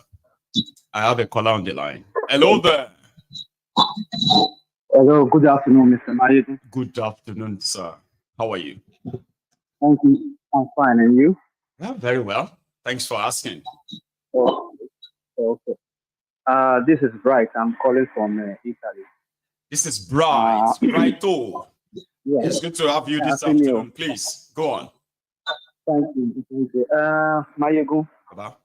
Yesterday, I listened to your broadcast, and I saw you had some guests on your program. I was looking at it. I had a brief yesterday, so I just concluded some part of it this morning. Oh. Firstly, I would say there is no hope at all, Maiyegun. No hope at all anywhere. No hope. Do you know why? Because sometimes the media sector in Nigeria, they just take the people out of the concept as if a country like Nigeria can exist without the influence of outsiders like the Westerners, the Europeans. They think everything is just centered in Nigeria, so all our news is always captivating on Nigeria politician. And these people are not doing anything without the power of this outsider. You understand? It is the people outside that influence these people. Let me tell you, there is no election that is being held in Nigeria that these people don't decide the results. That is why when the mandate was stolen from the obedience, people were complaining and they were saying, let us look at what America is going to do about it. I was just laughing because these are the people that put your puppets there. They are the people who put the president in those places of interest in Africa. The election we do is just a charade, just as if we just did it for form of democracy. These people are never interested. Look at what is happening in Nigeria today, with the amount of people that are eliminating every day, people that are living every day. If somebody should come out tomorrow and as a revolutionist and come out and say, no, let me take power from these people because of the atrocity, the genocide and everything, you will see these Westerners will come and say, no, they don't recognize that person. That person is not democratic. They don't recognize. But whatever that person is doing, they are watching everything going on now. They are pretending that they will just be enjoying it. it is not a problem for them at all. That is why I said it's a problem, because now that Niger is already having the Russians in their place, the only place in Africa now where France and the United States have a power is Nigeria. If they lose Nigeria, if Africa is gone from them. And they will never do anything. That is why I was not surprised. Because people were complaining, what was in the Chicago University issue? People were saying, what happened? What happened? How did this man maneuver this thing? The expose was too much for people to understand that there was a fraud there. But people never understand how Tinubu got away with it. Because these people already foresee the future. They already know that it at a particular time, they will hold this man by his esophagus. And he will do everything like he used to say. He will jump so high. Only to ask them how he's going to jump about it. He will jump so high. And he's already put in place. So when I see people like Obi going out, trying to put the country in order with his philanthropies, trying to behave democratic, sometimes I just feel sorry for him, because it's as if he himself does not know how the global politics work. The level of coordinated attack on him, and most of the time just attacking his personality when he raises issues, it's another level of craze that I've never seen. Like they are so obsessed. They are so obsessed with him right now that if he sneezes anywhere, they will write a rejoinder from their household rock without addressing the real issue, just attacking him and all of that stuff. And there are young people who are following pattern that way too. That one is alarming in a way. That is the propaganda, Maiyegun. There was some time ago you were reading us books in the obvious. There's no election now. There's no election now. Why are they so focused on him that you will think there's election in December this year? No, Maiyegun, like you told us in your book reading, you see, the whites, the Westerners, the colonial master, they are like the captain of the ship. They already know how the ship is going to sail. So this, whatever Obi is doing, Obi is trying to see a futuristic Nigeria that works. But whenever you are doing that, there is no revolutionist global in Africa or anywhere else that is having any agenda that has to oppose the colonial master. There is no way you are going to work. There will be propaganda. People will hate you. Wherever you go, people will smear you and everything. That is what is happening to Obi. Because the more they do this, he is not going to get there, because the more these people are in power, this colonial master, they enjoy. Because all these people that are in Nigeria, our presidents, our governors, our representatives, our senators, they are like caretaker to this colonial master. They're like caretaker. Look at Fubara, the way he's talking just now. He's just speaking as if it's his father's parlor. You see that? They are all just so lawless. That's what I was saying to my TikTok guys. They are saying, the way he's talking. The House of Assembly is not working with him. He is not working with them. My brother. Can your mayor talk like that? Never. He cannot. Your mayor swear for him. You know why? Because there are constitutions that are checking your mayor. Your mayor does not have the sole power to speak like that. There are institutions around him that the government cannot control them. They are not influenced by politics. They are not influenced by political parties. They are there to move the nation forward. So when they see you bambling, they will take you out, because it's not your father's parlor. So you see a governor that will he made a statement like, I was paying some of their school fees. That is an implication word. That is an implication. Who are you their brother? What kind of school fees? What kind of game were you people playing to get? You were not paying for people's school fees. That's what question why we need to ask. And the mayor be talking in Scotland and saying he was paying one MP school fees for his children. People will ask him, how does that work? How did it happen? Why would you go and pay someone their school fees? You see, these people, they just talk out of point, because they are just elected, but they are not to serve the people. They are to serve their masters, and whatever they do, they just give them percentage. That is why Nigeria is not working. People, sometimes I see here people say, our refinery. Maiyegun, our refinery, we don't sell them more. We sold NNPC. We saw NNPC is no longer your own. You're just using your money to continue to pretend to fix it. I used to tell people, how can you say we went with our refinery must work? If I'm going to sell NNPC, am I going to sell just the name NNPC? I'm going to sell the refinery as well. Is it not? I will sell the refinery as well. That makes up NNPC. So if NNPC has been sold, it's not a limited company. How can you not tell me that we want the refinery to work? The refinery does not belong to you. It is not your property. That is why any government that comes, they don't talk anything about the refinery. They don't even go there because it's not their property anymore. It has been sold. Right. So the country is just on autopilot, and the compass, the whole parameters for the autopilot to pilot the country is doomed because the people who set the setting set a wrong setting for us. That Nigeria will only work, Maiyegun, if the people go on the street and say no, we are tired.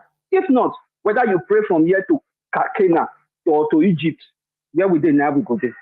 That is my submission. Bless you, right? Oh, it's a very brilliant one from you, dear. Thank you so much. I have another caller on the line. Hello there. Hello. Sir. How are you today, Baba? Well, I'm okay. Good morning. I just want to chime in. I've been AWOL for a while. I thought as much. I just probably felt like you've been there behind the scene, not having a chance to call in. So yes, actually, I was out of the country. I was in New Zealand and all that. So now, but I never miss a day of Maiyegun dose. So yesterday was very kind of interesting. And the people yes. And when I woke up this morning and I tuned in, I came to a conclusion. I didn't even know when I said it. I said we are doomed. Nigeria is doomed though. Take it or leave it. Because let's look at the whole idea of America having a base in Nigeria. Are these people so stupid and gullible they can't learn from what is going on in between Russia and what do you call it? What's the name of the Ukrainian? If America moved into Nigeria, Nigeria is going to be destroyed if there's any war at all. All your seaports, all your airports, whatever is left of NNPC, that's what they will target. I mean, the Russia. No, everybody, rewind it to when the Ukrainian war started. The nuclear weapon site was bombed. So if you guys want to commit a suicide, go right ahead and bring America to Nigeria. Imagine in 10 years' time, right? After they've established the base and the World War preparation has already reached a crescendo, right? And then suddenly America says they want to protect us from Russia. Then Russia will say to the Nigerians and Burkina Faso and the Malians that we want to protect you from America's bombing. And before you know it, now we will now be at the center of it. So they will bring it to us, and then we'll be the one taking the mortar shells, left, right, and center. Think about it, Maiyegun. We are going too far, referring to Third World War. There's not going to be Third World War. There's going to be a war between Burkina Faso, Mali, and the other, what do you call it, versus Nigeria backed by US and the other backed by the Russian. There's not going to be some war. There's not going to be a world war. A proxy war for them. Yes, that's what they are doing. That's what America do. They don't want war in there. You see what they used to say? We fight over them in order not for us not to fight them over here. It's okay to bring war to Africa, but it's not okay to bring war to Washington. To Washington No. Moscow. No. So, we need to sit down and think. It will be too late. You think Russia moved in just for the fun of it? When Tinubu was bragging, I'm just going to arrange military go right ahead. Go right ahead. Go try it. Why did he stop? Punk? Why did he stop? A punk. A old fool. So the whole idea is America is not satisfied with what is going on. You see, they need those raw materials from Burkina Faso, from Niger, from everything. As soon as they can get a foothold in Nigeria, the next point is like, are they going to topple those governments? And Russia will not sit back and watch. It's not going to be. I will not be surprised if they don't have a nuclear carrying bombs in Burkina Faso and all those countries now. In Nigeria, go right ahead, commit suicide, please do it. Just do it. Well, I don't know how to say this in English. If America come and there's a war and they destroy Nigeria, destroy Lagos, destroy all your infrastructure, you think America will stay around? They walk away. How long do they stay around in Afghanistan, in Iraq? Man, I'm just sad. I just woke up and I'm sad. Because the picture is not good. They have come out. Thank you very much. That they have such plans. So maybe it's because we don't really trust them. And we know that they may come up with another idea. They won't call it a military base. They could call it a partnership. That's why people should be aware of this. What I want you to do, please, once in a while, chimes in. Nigeria be at alert. Nigeria be at alert. If there's any proclamation that, oh, this and this, people should go on the street. We don't need it. Look what they are doing in Haiti. Look what they are doing. They go there and destroy the country and walk away.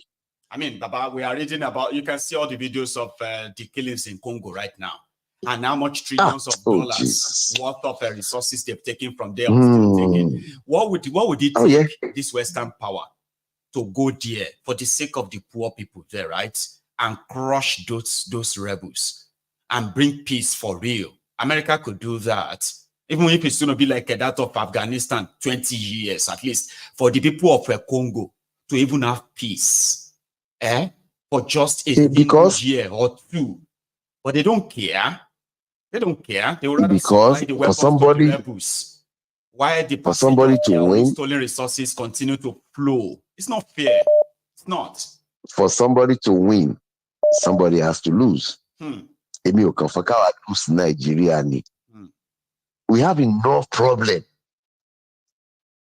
But people, when I say this, people will go on the chat and say, well, why don't you come home and do this, come home and do this? It's only one me. Now, when people say that, so pretty much like people are so dumb. Because now everybody knows that you don't need anybody to come back anywhere to do anything for you. I wasn't the one lying on the street getting a packet of spaghetti. No. So why should I come over there? But what is happening, what is coming is not good. The picture is not good. They are not good. Now, they are not good. There is no Yekini that can hear. Even Yekini Shongolere cannot. You know what? When they say, you know what Yemi will say? Yemi will be like, when she knows that something is inevitable, she will say, Yekini kokon ole ye. Yes. Not even Yekini Amodashon Golere. Baba. And they are using about the Igbos and the Yoruba. Let them keep on doing what they are doing. Instead of those people, the thing you showed this morning about that, group talking, I'll nearly puke. It made me sick to my stomach. I swear. Like it made me sick to my stomach. Now, biracial, but anyway, be Mas America. It mean no infe akata. It mean no infe oyinbo. And can accept it.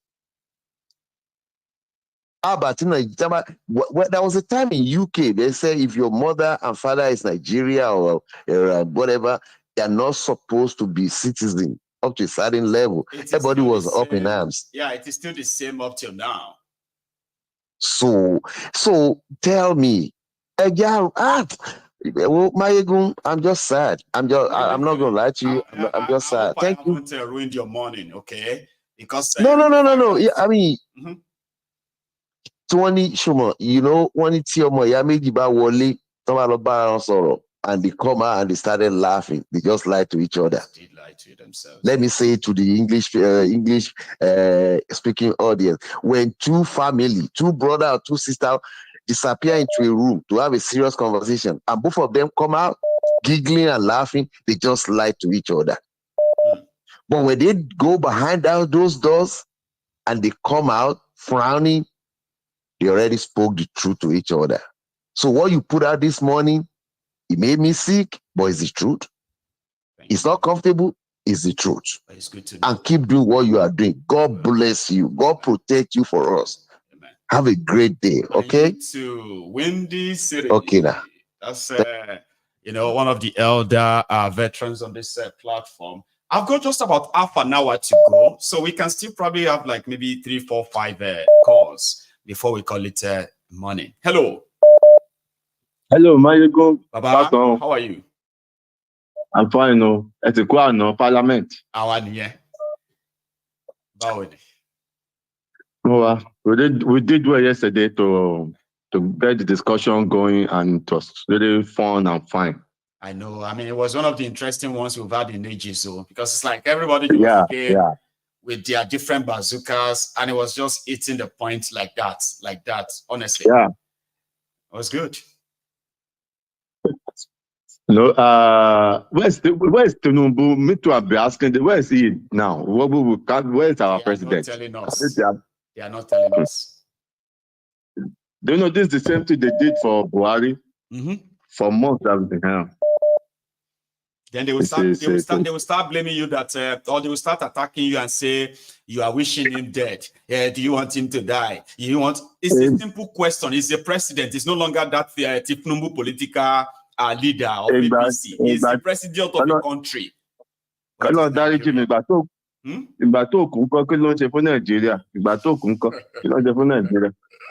Right. Whatever they are, I know that in American base, if they like, they should, because they need money, the government need money. Because of money, they might say, okay, let's allow that to, they may be denying it. As you have said, they may not use American base, they may use another thing again to say, okay, they are just coming for this and that. Because they need money. And whatever American base put their base, they only pay money to the government of that country. So because of that money, they might allow it. But it's a doom, because I said it last night.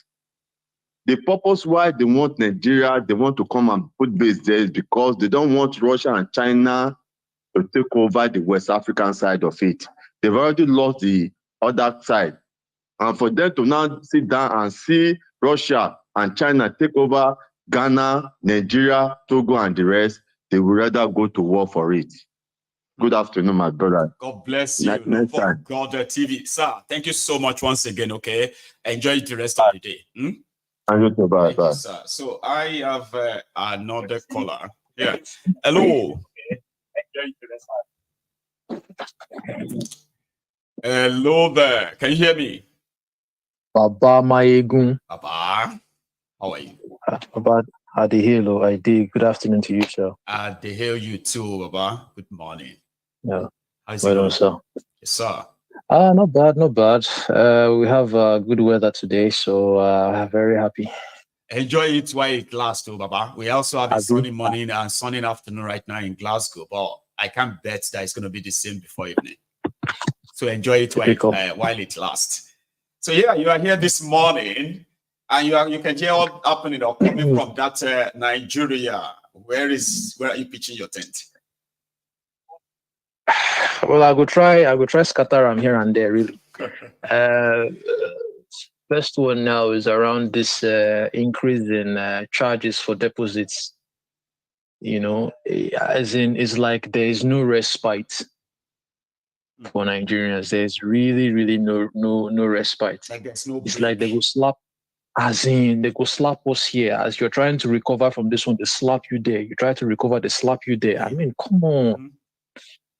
You know, so everybody now starts getting what's it called, affected. You know, money where the small money, like just like you said, urgent 2K where you go send person now, you know, go they complete. Because somebody will so these things have the body will take 10 naira. Exactly. It's as simple as You that. know, You know so how it has. ridiculous this is, right? There was supposed to be law, right, to be made to that effect, okay? And the Central Bank of Nigeria doesn't even have the power to order bank to take money. They don't have that power, all right? The only thing Central Bank has is to probably charge or bill the bank, right? And in the process, okay, maybe the bank will now bill their customer. This one is a direct order. Remove this money. It's meant for Ribadu. Like, who does that? Guy will be making like 3 trillion a year, Baba. 3 trillion. And for security reason, they can't tell you what they spend it on. Easy. The most annoying part is the way people would now bring about propaganda in this whole thing and then, you know, justify it, you know, create all manner of narrative around it as to why the thing is good. I mean, I keep wondering, is it that we have now morons now we just get, as in it's like Nigeria is the conglomeration of all morons. That's just what it looks like. Sorry, I apologize to us, to Nigerians, really, but it is what it is because they don't really rate us anymore. They know whatever it is they spit out would be accepted. Or, okay, maybe it won't be accepted. They spit it out, then they have their Runukus and the rest of them that will then, you know, give the thing more light. Blackmail us. Exactly, gaslight us, you know. Patriotic. Yes, and then they say it so much to the extent that all of these things now become like accepted. Then we say, "Oh, Martin, we take it as, you know." It is sad. Though. When I listen to, you know, the recording you put out there of those conglomeration of people that were well, maybe not Yorubas per se, but you know, Tinubu's people, so to speak, who were talking about Igbos and all of that. I just couldn't believe it. The level of hatred, the level of bigotry. I mean, come on. Like, it was. I'm a Yoruba man, okay? And I have no single animosity against any Igbo because I have no reason to. Now, there might be Yorubas who have had contacts, okay, with Igbos that have left them with some experience. We might have Igbos who have had contact with Yoruba that have left them with so many experiences, right? All of these, they still never represent a whole ethnic nation. But for Thiefnubu and Gang, they have decided to carve out something that is so dangerous. And ordinarily, a Yoruba person would think is a good thing now. At least, I mean, they are trying to defend Yoruba. No, they are not. Because their interest is about this political cult group. And what they stand for is anybody who is not buying what they are selling, you are considered a threat and automatically an enemy. So even we Yorubas are treated with so much hostility and violence for rejecting Thiefnubu. Now, how can you, who is a non-Yoruba, now say Yorubas are bigots because of Thiefnubu's defender? When you are also witnessing how they are treating us with hostility, hatred, that they are telling us that we don't have right blood, all for Thiefnubu against Yoruba. Honestly, Baba, you see the level of stupidity. God have mercy. It's unfortunate to. So okay, but let me be sincere now. Let me come clean, right? Sure, man. Me personally, I was among those whose parents told us I'm an Igbo guy. Okay, back in the day, my dad told me, "Oh, be wary of Yoruba. This, that, this." Okay, so I understand his perspective, maybe because of what he was told, because he lived during the war. Okay, but then I've had friends who are Yorubas. I've had colleagues who are Yorubas, and I mean, I've had sensible ones. And I haven't seen reasons why, you know, I should treat them, I should keep them at arm's length, so to speak. You understand? I haven't seen these reasons. And then this whole thing just unraveled 2022, 2023 or thereabouts. You then see the whole complete change. And it was so fast. It happened so fast. A lot of people were finding it difficult to even figure out how to tackle it. You know, there were so many Yorubas that out of fear of sounding of not sounding like unpatriotic to Yoruba, they just kept their mouth shut. They were watching all the bigotry. Here you get. but they have no idea Which of how makes to them tackle it. complicit as well. You get what I mean? Yeah. So that kept it going, that it was allowed until they started now, this, bloodline that, and those Yorubas who kept mute, they couldn't keep mute anymore because they all have intertribal, inter-ethnic, inter-religious marriages, relationships that have produced amazing families. So now they couldn't keep quiet. And there's nothing wrong in that. This is not good and all that. But I'm glad a lot of them are seeing the danger. These guys don't speak for Yorubas. Even we Yorubas, right? We are being treated with that hostility. That's why all of us should gather together. Never give them energy. Maiyegun, you see, the problem with these now is these seeds that is being planted now, these clowns that have planted it will not be here when the evil will manifest in the future. That's the sad part of it. That's the sad part of it, because of Tinubu, because of what Tinubu represents, because of maybe the crumbs that these guys are getting from Tinubu, they do this nonsense. Yes. And then tomorrow we now begin to see the negative impact of it on every single one of us. It's really sad, though, Maiyegun. That's why we sad. just have to, I wish I have a platform that has like 1 million subscribers so that, you see, it will be so influential, right? That this kind of information gets into the hands of a lot of people at the same time, right? Because the only way we can save our future now with what these guys are doing, okay, is to continue to debunk all of their propagandas, all of their rhetorics, right? All of their false narratives as much as possible. People need to understand that this is a well-orchestrated campaign just to keep some miscreants and some criminals in power. So if we can make more people understand this, we could possibly save or reduce the damages, bro. Or not doing anything at all, we are doomed then. The sooner we can, the better. Because you see, now this whole thing now would create problems. Either it has already started creating problems, or it could even create future problems for people who perhaps are in maybe intertribal relationships, so to speak. We now begin to create doubts in their mind as to how safe will I be tomorrow? How safe will my children be tomorrow? How will my in-laws treat me? The person who is the local government chairman for Surulere local government under Bajabia Mole, when he was a speaker, who is now the chief of staff to Thiefnubu. The person who was the Surulere local government chairman or Surulere SCDA or something, his wife is an Igbo woman. Guess what? He was the one who led the thugs in Surulere, local government chairman. To say if they see any Igbo at any polling unit in Surulere, they should deal with them. It was like he will kill any Igbo that try to take over Lagos. That's what he said. The Igbos are this, the Igbos are that. Baba, your wife is Igbo. Your children are Igbo and Yoruba. And you thinking they don't care because this is not about Igbo and Yoruba. It's about politics. It's about their possibility of losing that power and that free money. Sure, you understand now? With that, they don't care. It's not as if they care about Yoruba. Oh, no. But that moment, they don't care if their own wives, if their children, they are also partly, interracial, sort of fruits. That's how terrible it is, and that's why nobody should keep quiet. I won't keep quiet though. It is sad.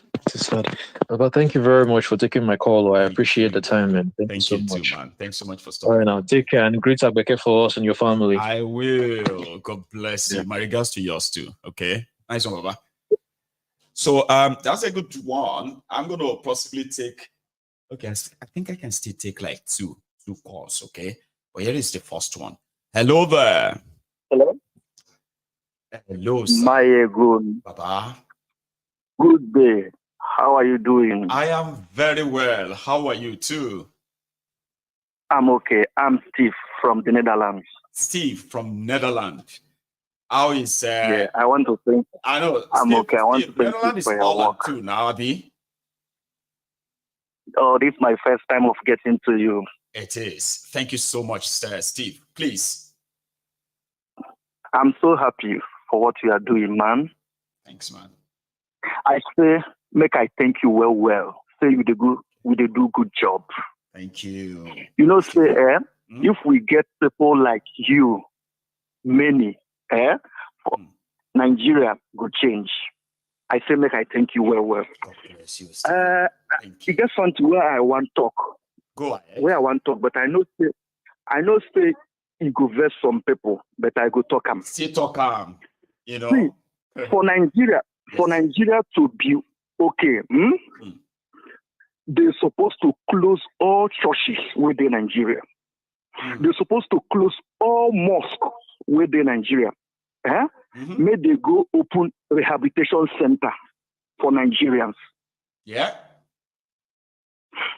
Because if these people are ready, let me tell you, those thieves, where they as the government officials, they go wrong. I know. Imagine if, like, let's say 500 people, men and women, group, go House of Assembly, go stay for that gate there. Ababio, his penis go run into his stomach. But you know, waiting they happen. These politicians go meet with the pastors and the imams. They go talk. After they go come to their church and their mosque, come brainwash people. And they go tell people, say, make you have faith, make you calm down. See, for here for Netherlands, if you need something that the government needs to do, you report to them and they will do it. Even before you report to them, they knows what to do. They know they go church, they pray God, make me touch the heart of the governor, make you touch the heart of the president or the prime minister, make you do this one. Why are we doing like this? But if you talk and they go tell you, say, no, you be devil, you be this one, you be this one. Look at, do you listen to the news, I think yesterday, where they talk, say, 4 people die from malnutrition, for hunger. You hear them? Talk about hunger, there, at least that one no go be too. You know, say measles. Remember when I was younger, I've been hearing about measles. I even had it. Measles don't kill over over 200 people for some part of northern Nigeria in the last few days alone. Measles that people they can actually use local herb to cure. It must have become so chronic. No health care to take care of these people, these children mostly. They died. And the country is to die of hunger. Now the country will be the giant of Africa. I watched the video where you play. You can see how people they bow down, they collect spaghetti. Look at how they turn Nigerians to beggars. For what? In this millennium world, they are turning Nigerians to beggars, and some people are happy defending it. Yeah, they want us to praise them. Somebody like Ononuga or whatever that stupid man name is will be happy, claiming that it's normal. It's normal to turn somebody to be begging tomato and the rice. Now, wow, my brother. No.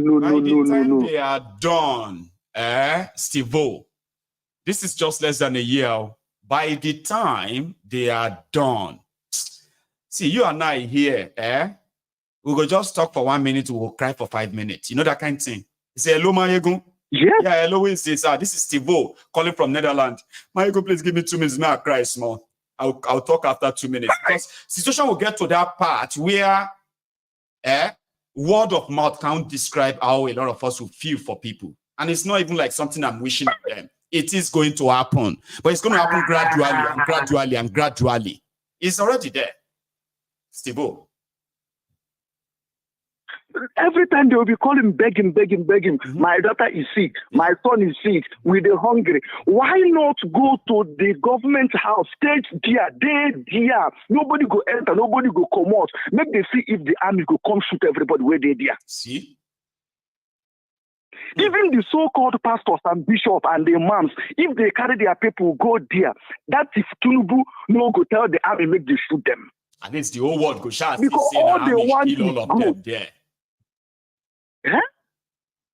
But you can see how they are manipulating them, and they have their people for internet where they if anything come out, they go tell you say calm down. The man is doing well. The man is doing well. Somebody like that taxi driver or that homeless man will be Renu or Mokere. Or mockery. The mockery man.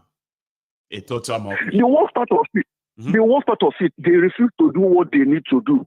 They are pushing blame on other people. Yes. If Tito be cough, they go talk say, this thing no work out because of Tito B.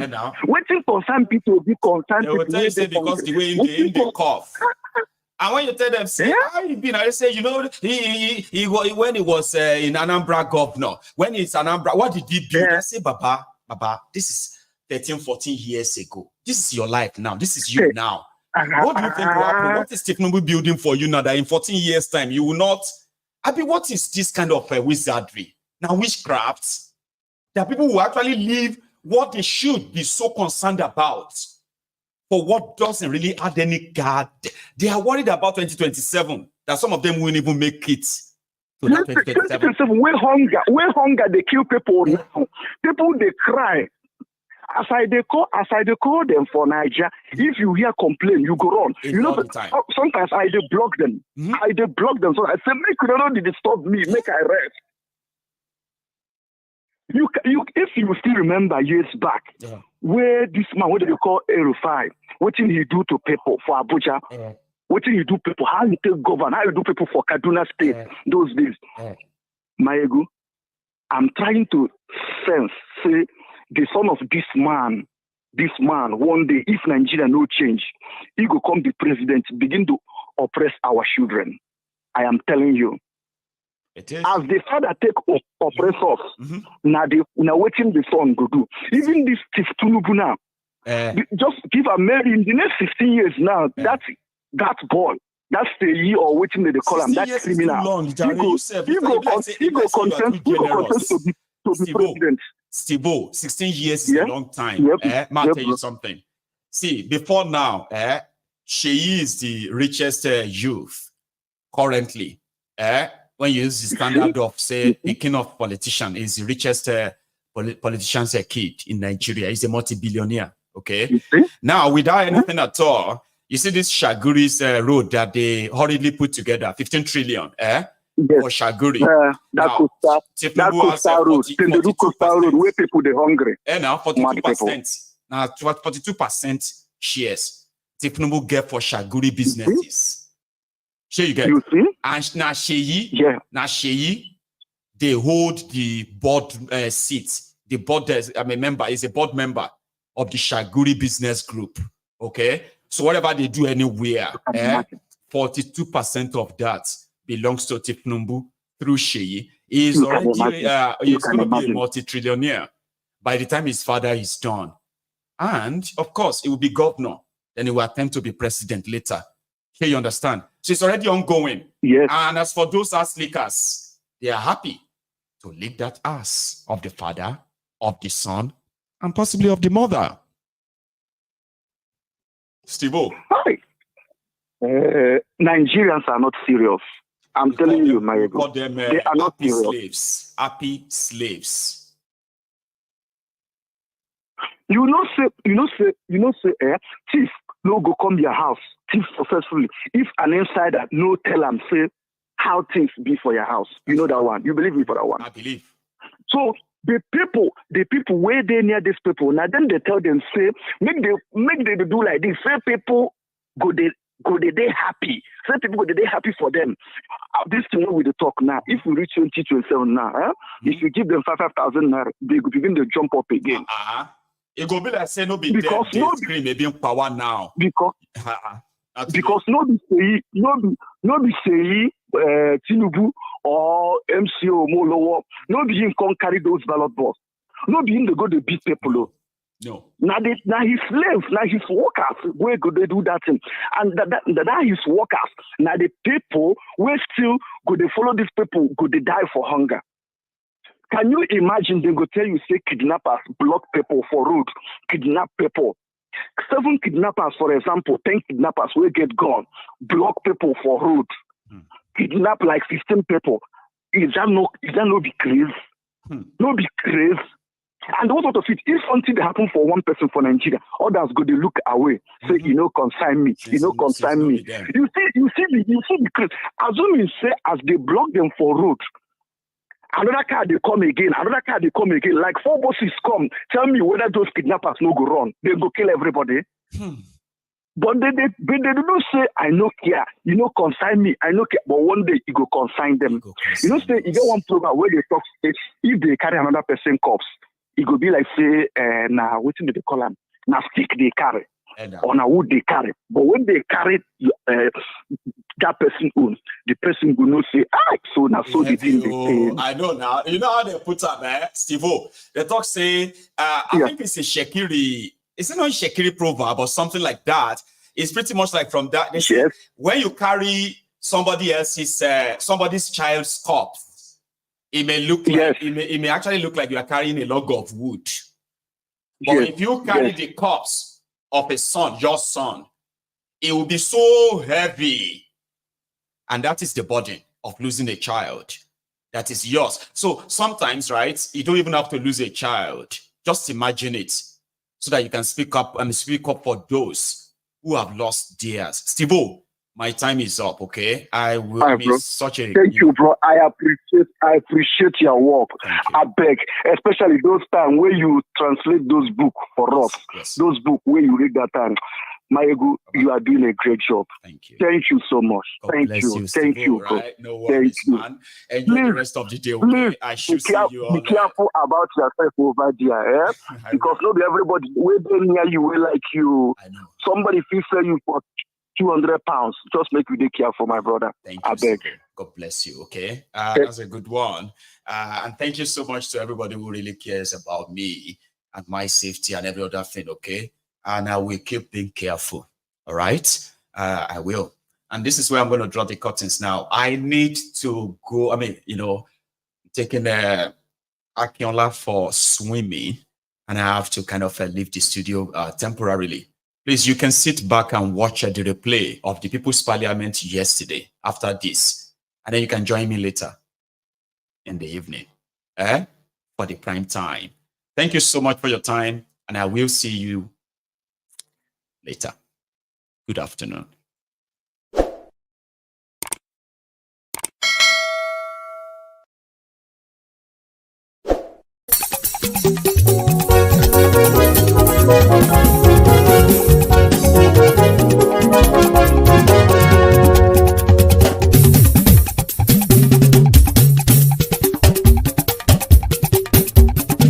Maiyegun làwa mọ̀ làmọ̀ tó dòdòdò.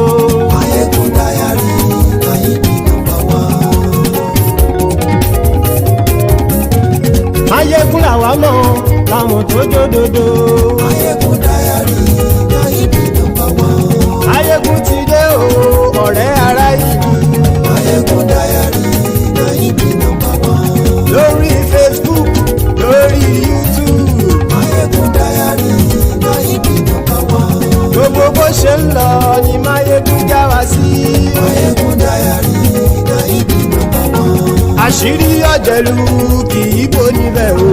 Maiyegun diary Maiyegun number one.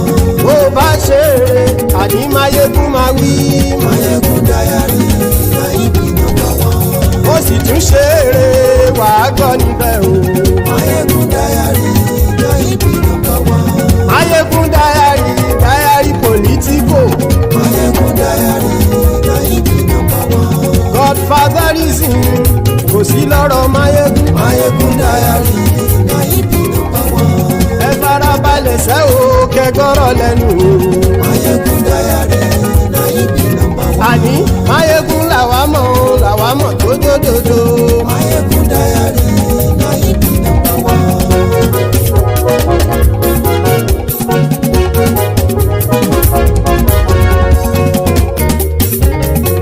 Àní ẹ̀sùn ràkì. Maiyegun ti dé. Maiyegun ti dé. Ọ̀jẹ̀lú ẹ̀sùn ràkì. Maiyegun ti dé. Àní ẹ̀sùn ràkì. Maiyegun ti dé. Lórí Facebook. Maiyegun ti dé.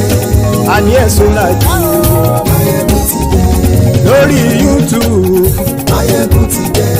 àní ẹ̀sùn lájú. Maiyegun ti dé. bọ́ bàbá gbé wúrẹ́ Maiyegun máa wí. àní ẹ̀sùn lájú. Maiyegun ti dé. ijó ìgbádìyẹ Maiyegun máa wí. àní ẹ̀sùn lájú. Maiyegun ti dé. bí pẹ̀sìdó bá rúfin o Maiyegun máa wí. àní ẹ̀sùn lájú.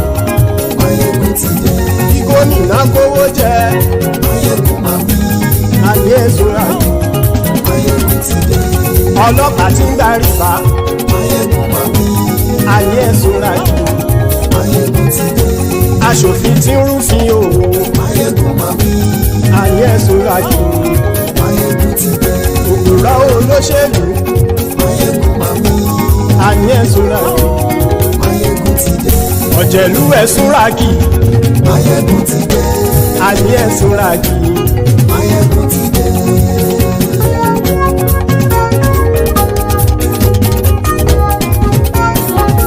Maiyegun ti dé gbogbo ọ̀jẹ̀lú ẹ̀sùn ràkì. Maiyegun ti dé gbogbo ọ̀jẹ̀lú ẹ̀sùn ràkì. ṣùgbọ́n ní bá ti ṣe èyí tó yẹ kí wọ́n ṣe ọmọ bá dèrò ní fi wọ́n níran o. Maiyegun ti dé gbogbo ọ̀jẹ̀lú ẹ̀sùn ràkì. Maiyegun ti dé gbogbo ọ̀jẹ̀lú ẹ̀sùn ràkì. ṣùgbọ́n ní bá ti ṣe èyí tó yẹ kí wọ́n ṣe ọmọ bá dèrò ní fi wọ́n níran.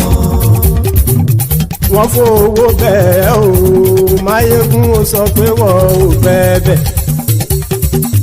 wọ́n fowó bẹ́ẹ̀ Maiyegun ó sọ pé wọ́n ò bẹ́ẹ̀ oníkan ṣáàtì ṣe èyí tó yẹ kí wọ́n ṣe fáwọn ará ìlú tó gbé wọn débẹ̀ o àyè. Maiyegun ti dé gbogbo ọ̀jẹ̀lú ẹ̀sùn ràkì. Maiyegun ti dé gbogbo ọ̀jẹ̀lú ẹ̀sùn ràkì. ṣùgbọ́n ní bá ti ṣe yìí tó yẹ kí wọ́n ṣe ọmọ bá dẹ́rọ̀ ò ní fi wọ́n níran. kì máa yí ṣe eré ọ̀rọ̀ yìí kì í ṣe ẹ̀fẹ̀. kì máa yí ṣe eré ọ̀rọ̀ yìí kì í ṣe ẹ̀fẹ̀. ẹni bá ti lè lẹ́bọ̀ lẹ́rù o ọmọ bá dèrò kàṣà ìtú wọn síta. Maiyegun ti dé gbogbo ọ̀jẹ̀lú ẹ̀sùn ràkì. Maiyegun ti dé gbogbo ọ̀jẹ̀lú ẹ̀sùn ràkì. ṣùgbọ́n ní bá ti ṣe yìí tó yẹ kí wọ́n ṣe ọmọ bá dẹ́rọ̀ ò ní fi wọ́n níran. tẹnitẹni ọmọ Maiyegun ọ̀rẹ́ ara ìlú mọ̀mọ́ ni mo fọlọ́hún ṣọ́ ẹ̀ bá kìlẹ́bù lóòótọ́ olódodo ìlú ọ̀tá ìlú mọ̀mọ́ ni ìwọ ṣá máa ń ṣọ́ra kò sì mọ́ bẹ̀rù bọ́tà ń lè rí bóníṣègùn lé káwọn mọ̀mọ́ fi ṣera wọn ni ó ti dẹrùn tí wọn ò gbọ́dọ̀ sì mọ́ bẹ̀. èèpo ọ̀bọ lọmọ bá dérò tàjẹ́ ò gbọ́dọ̀ jẹ́ ó ti jọba lórí àbínú ẹni kò sì mọ́ fòyà àìsíwọ́lu ní ẹnìkẹ́ ìgbódì ẹyin lábàrá o ó kó ẹni tó bá dán o àkàmù. Maiyegun ti dé gbogbo ọ̀jẹ̀lú ẹ̀sùn ràkì. Maiyegun ti dé gbogbo ọ̀jẹ̀lú ẹ̀sùn ràkì o ẹni bá ti ṣe yìí tó yẹ kí wọ́n ṣe ọmọ bá dèrò òní fi wọ́n níran o. Maiyegun ti dé gbogbo ọ̀jẹ̀lú ẹ̀sùn ràkì. Maiyegun ti dé gbogbo ọ̀jẹ̀lú ẹ̀sùn ràkì. ṣùgbọ́n ní bá ti ṣe yìí tó yẹ kí wọ́n ṣe ọmọ bá dẹ́rọ̀ ò ní fi wọ́n níran.